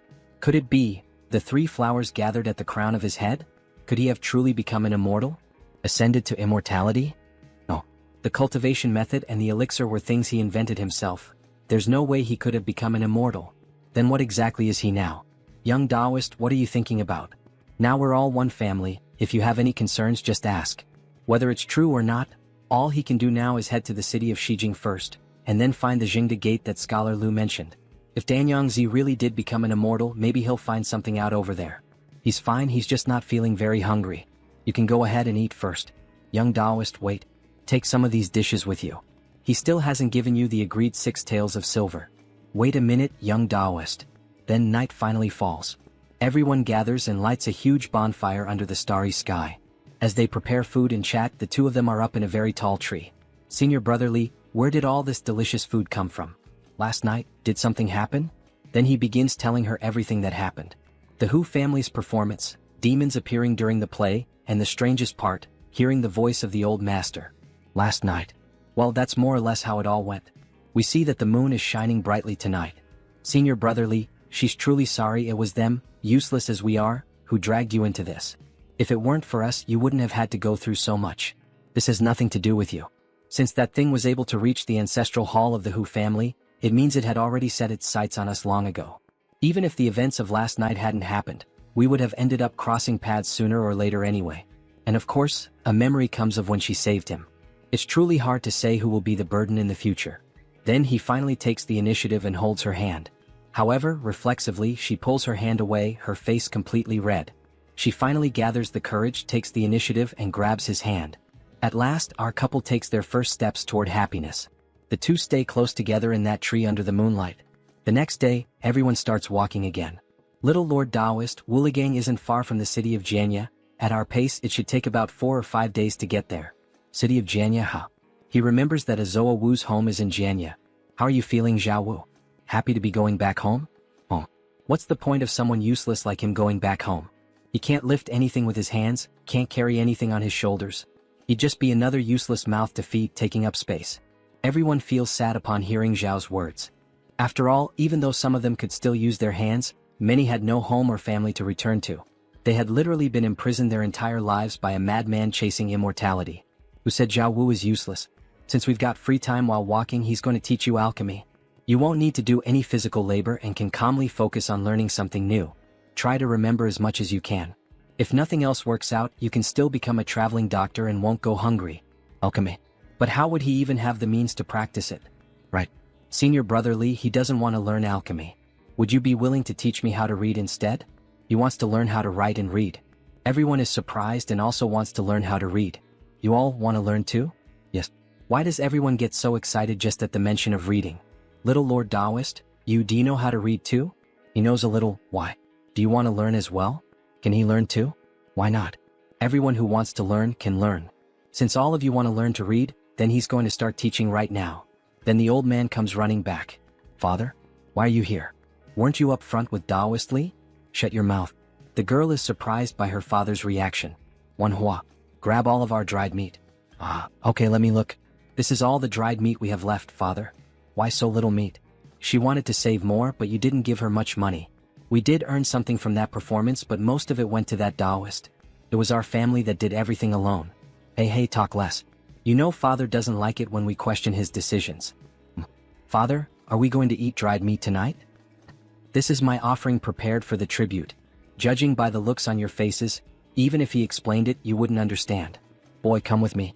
When you meet the little Lord Taoist later, do exactly as he tells you. What are we going to do, father? Don't worry about that. The little Lord Taoist is a noble figure. This is for your own good. As long as you follow him, you won't need to perform anymore. Father, he doesn't want me to perform anymore? Then he begins teaching everyone how to write, using the ground itself as a chalkboard or paper. Little Taoist. Leader Lu, did something happen? Yes, something did, Little Lord Taoist, look, Before he could finish his sentence, the old man is interrupted by the child. Chief, wait for him. He came from very far away to perform with them. Young master who, what are you doing this far out? Don't joke like that. Hurry and go back so you don't worry your father and the rest of your family. The chubby boy is nearly dying after finally running for a bit. No, he's not going back to that place. He wants to perform with all of them. He absolutely loved the dance and the performance. He'll never forget the look on his father's face when young Master Hu of the Hu family shouted that he wanted to learn how to sing opera. Back then he had no idea what singing opera really meant, but he would soon find out. Nonsense. I spent a fortune to hire a tutor to teach you how to read and write. It's bad enough that you don't study properly, and now you want to become an opera singer? Father, not another word. Performing opera is one of the lowest occupations there is. He wants you to rise above, and instead you seek disgrace. Shameful. Then he slaps the boy in the face. Father, he was wrong. He'll study harder. Isn't that enough? No wonder. Every time after a performance, father would never let them interact with the patrons. So that's why. Is that really how the world sees us? Then in the next scene we see the protagonist lost in the forest. Where is this place? Where are Bai Ling Miao and the others? He sees something that catches his attention. Light. He better take a look. He sees 3 red figures in the middle of the darkness. Sorry to bother you. Did you see, son? Huowang? Senior brother Li? The 3 most important women in his life appear. Thank God it's you. Wait, something's wrong. How could Yang Na and his mother be there together with Bai Ling Miao? No, there's something strange about this. He can't move forward. No, he can't stop either. His limbs won't obey him. Then a hand appears behind him, helping him move. Excellent, excellent. Very good. The medicinal manual was also brought. My son, let's ascend to immortality together. We see a giant eye staring straight at the protagonist, resembling his former master. Open your eyes now. Then he finally wakes up as if from a nightmare. Senior brother Li. What happened? Senior brother Li, did you have another nightmare? A dream. Just a dream. You must be hungry, Senior brother Li. She has some buns here. Would you like to eat? We don't have any more money, do we? Where did you get the money to buy the buns? About that. She sold her gold bracelet. Gold bracelet? Then he remembers, it was the first contact he had with her. Hadn't he given it to Yang Na? No, Yang Na doesn't exist. In the end, he gave it back to Bai Ling Miao again. Senior brother Li, you've been carrying this burden alone for far too long. There's nothing more I can do. So, this is the only way she can help. She had already helped a lot over the past few months, whether by supporting him or assisting with the escape plan. As soon as everything is settled, he's going to buy her an even bigger gold bracelet. She gets shy at his words. After all, it sounded like a future marriage proposal. Alright, she'll be waiting for him. Then they finally arrive in the city. Jianya Town. A vast center full of people, merchants, and large structures. Master Lu, that sect in Shijing you mentioned earlier. Aside from the reputation of granting children, what else do you know about that place? He's never even set foot in there. But if he had to guess, it's probably just an old master with a bunch of novice monks reciting scriptures. Senior brother Li, aren't we going to stay in Jianya for a few more days? No, we're not. The final wishes were all entrusted to Zhao Wu, who is on his way back home. He'll ask an escort agency to deliver them everywhere. Staying here wouldn't bring us any benefit. Then, in that same place, they see Zhao Wu sitting with a stranger. Senior brother Li, he didn't go home. Zhao Wu? Why the hell did he come back again? For what reason? His father thought he was a useless cripple. A long time ago he told Zhao Wu that maybe he hadn't been kidnapped, maybe his own father had sold him. Qingfeng Temple, Chun Xiaoman. He's completely covered in hair like an animal. Not even a tiger eats its own cubs. He's imagining his father as someone far too cruel. He was the one sold by his own parents, for just 2 taels of silver. They sold him like cattle, and didn't look back even once. So in the end, it's senior brother Li who is too kind. You know what? A tiger won't eat its cubs, but some people are far crueler than tigers. Xiaoman, calm down, Xiaoman. Hey, so, Chun Xiaoman, do you still want to go back home? Of course he does. He wants to make them pay for what they did. And you, Zhao Wu? What's your plan? He wants to keep traveling with all of you. Alright then, in that case, let's all eat. Shopkeeper, take our order. He's starving. Coming right away, dear guest. Let's take a break. After we eat, we'll buy whatever we need for the journey. Alright. Young Taoist, please come down and rest for a bit. There are still some buns left, please eat something. This old man will take watch in your place. Anything unusual in the camp? Nothing particularly special. Except that De Gur went into the forest a long while ago, and still hasn't come back. Should we send Xiucai and Juren to go look for him? Just take over the watch, Master Lu. He'll go find his man himself. No need to trouble you with that. Yes. Then please be careful, young Taoist. So he heads out in search of De Gur. Idiot, you out here, idiot? Strange, what is that idiot doing here? Could he have come all the way here alone? Then he notices a man near a stone. Wait, who's that? Is that him, the idiot? Michuofo. It's a random man in monk robes, eating some kind of offering. Did you come here for something? Michuofo? Are you a disciple of the Vajra sect? Indeed, it's true, he is a disciple of the Vajra sect. This guy seems suspicious. Would it be alright to ask where his master cultivates and which enlightened one he venerates? He doesn't have a fixed place to cultivate, but he heard there's a monastery to the north that offers food, so he's heading there. As for the enlightened one he mentioned, are there actually multiple enlightened ones? It's rare to find a disciple of the Vajra sect so lacking in cruelty in this world. Forget it. Whether he's lying or not, he still advises him not to eat the offerings meant for the dead. Hey, how can you accuse me of lying? Hinvi entered the Vajra sect. Disciples of the Vajra sect cannot lie. All you know is chanting Amichuofo. You don't even know which world equals honored one he believes in. What kind of disciple is that? The disciple is confused by the protagonist's comment. Then tell me, what should a disciple of the Vajra sect be like? Taylor Wang said that disciples of the Vajra sect shouldn't marry, so he won't marry. Shopkeeper Lu said they shouldn't eat meat, so he doesn't eat meat. He saw other disciples chanting Amichuofo, so he just followed along and started chanting Amichuofo as well. He begins giving several explanations, but the protagonist couldn't care less. Until finally the lost idiot shows up. Senior brotherly. In the forest, there's rice. Wild rice. What wild rice? That's a funeral offering. He actually had the audacity to eat that? Is he tired of living? Then he punches the idiot in the stomach. That's enough, he's already wasted too much time searching for him in the forest. Let's go back now. Meanwhile, the disciple remained silent, deep in thought. He did everything they told him to do, everything. So why isn't he considered a disciple of the Vajra sect? Then they return and rejoin the group on the road. More and more people on the road. Looks like we're getting close to Xijing City. Not far now, young Taoist. Just another 10 days or so.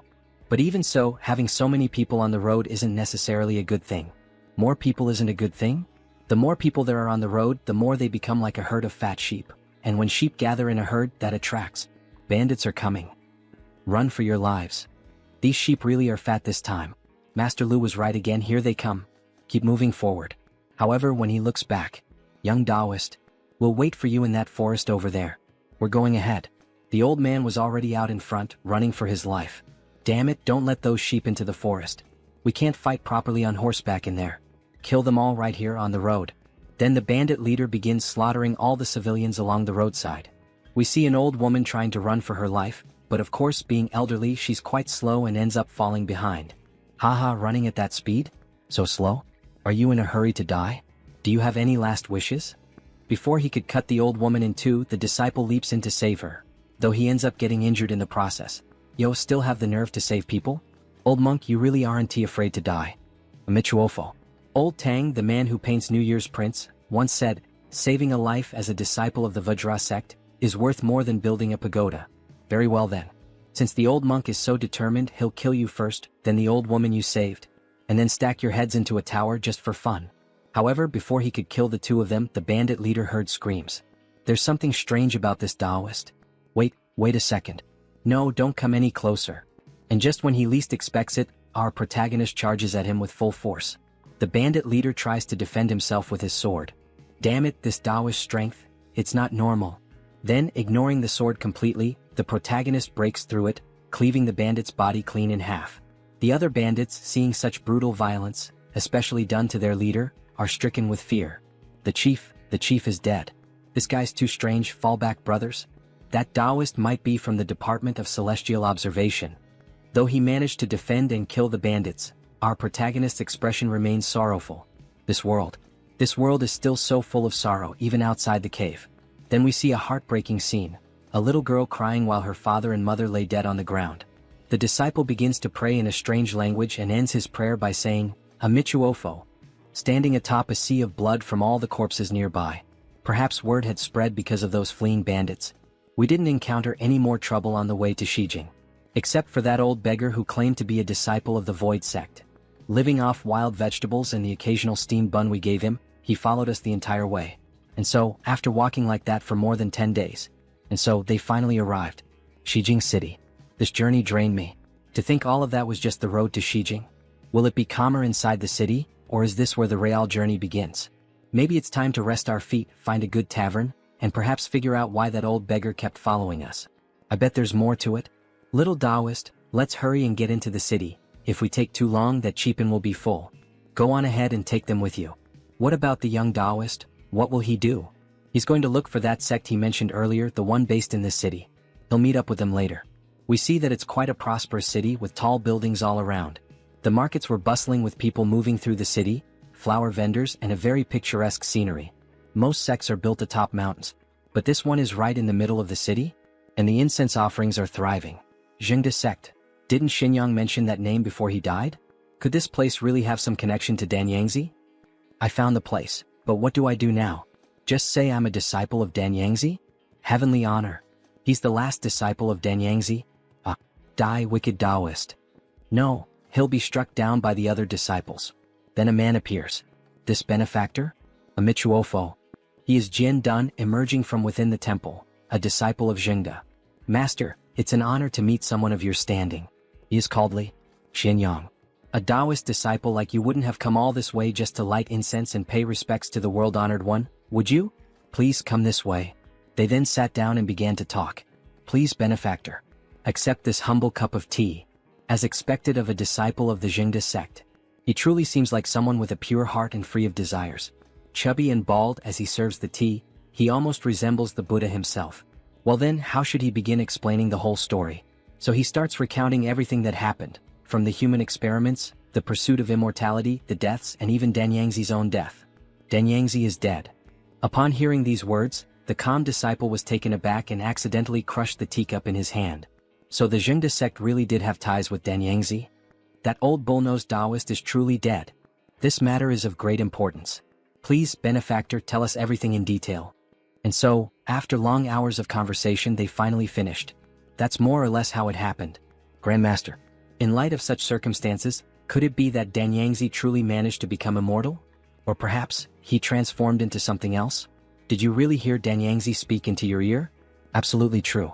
It definitely wasn't an illusion because there was also something strange about the God of Joy. Benefactor Xianyang, he cannot make a decision on this matter alone.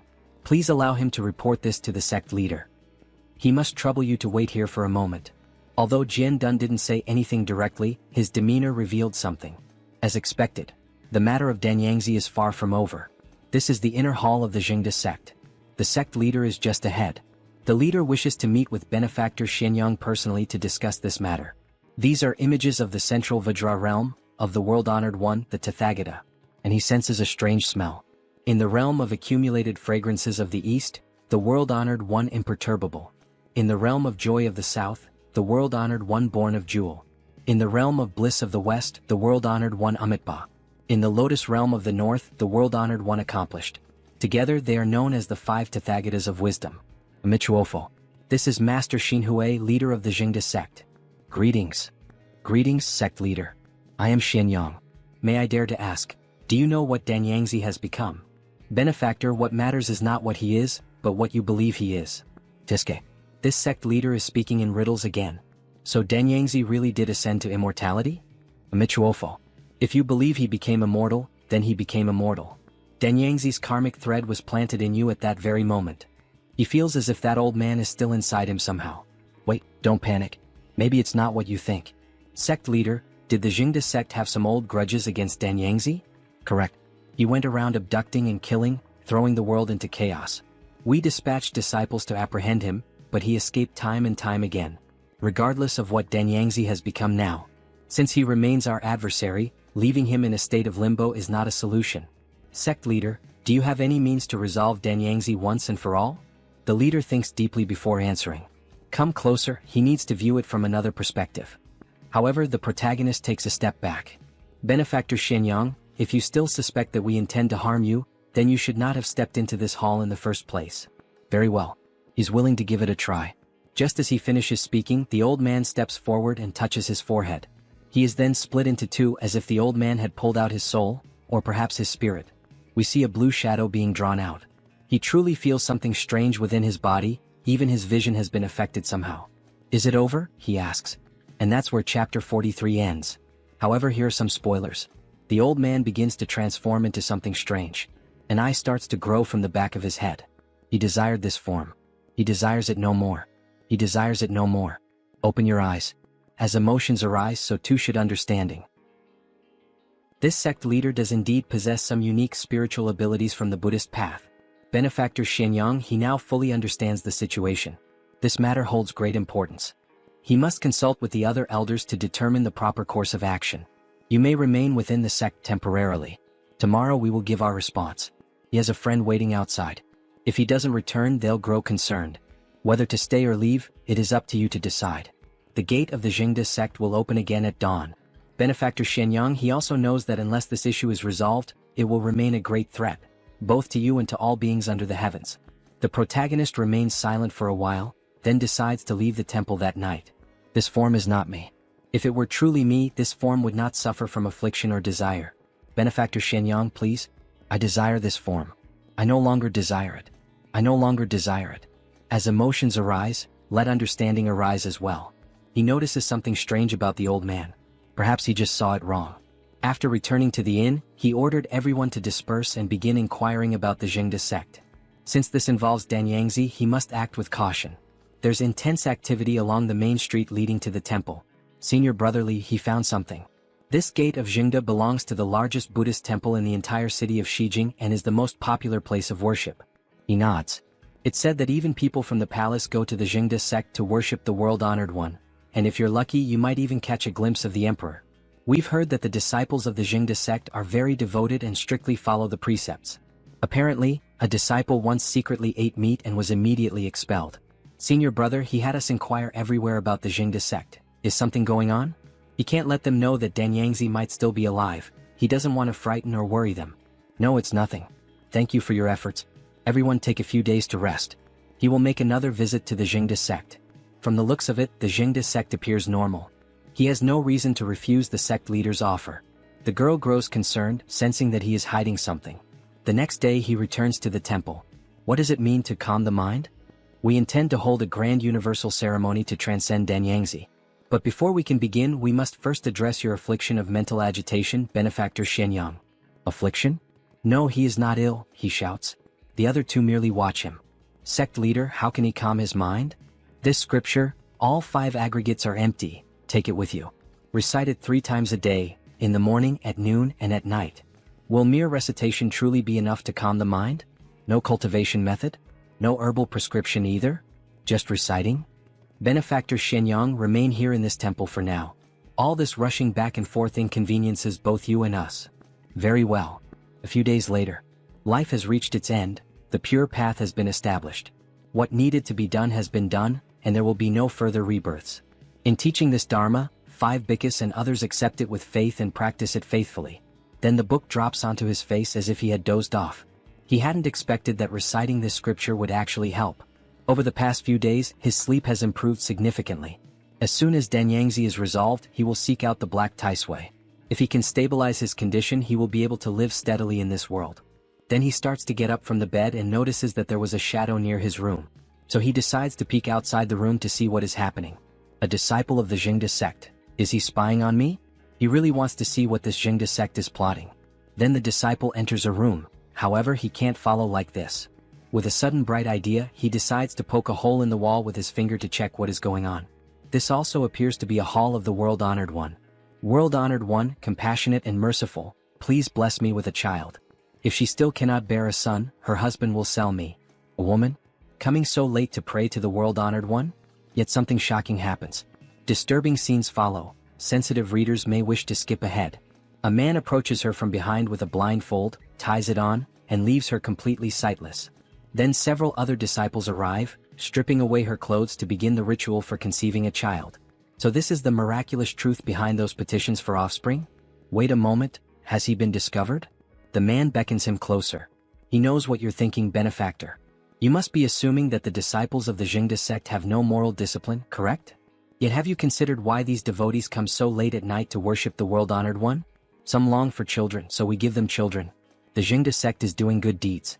Our good deeds are quite broad, are they not? You don't need to explain all that to him.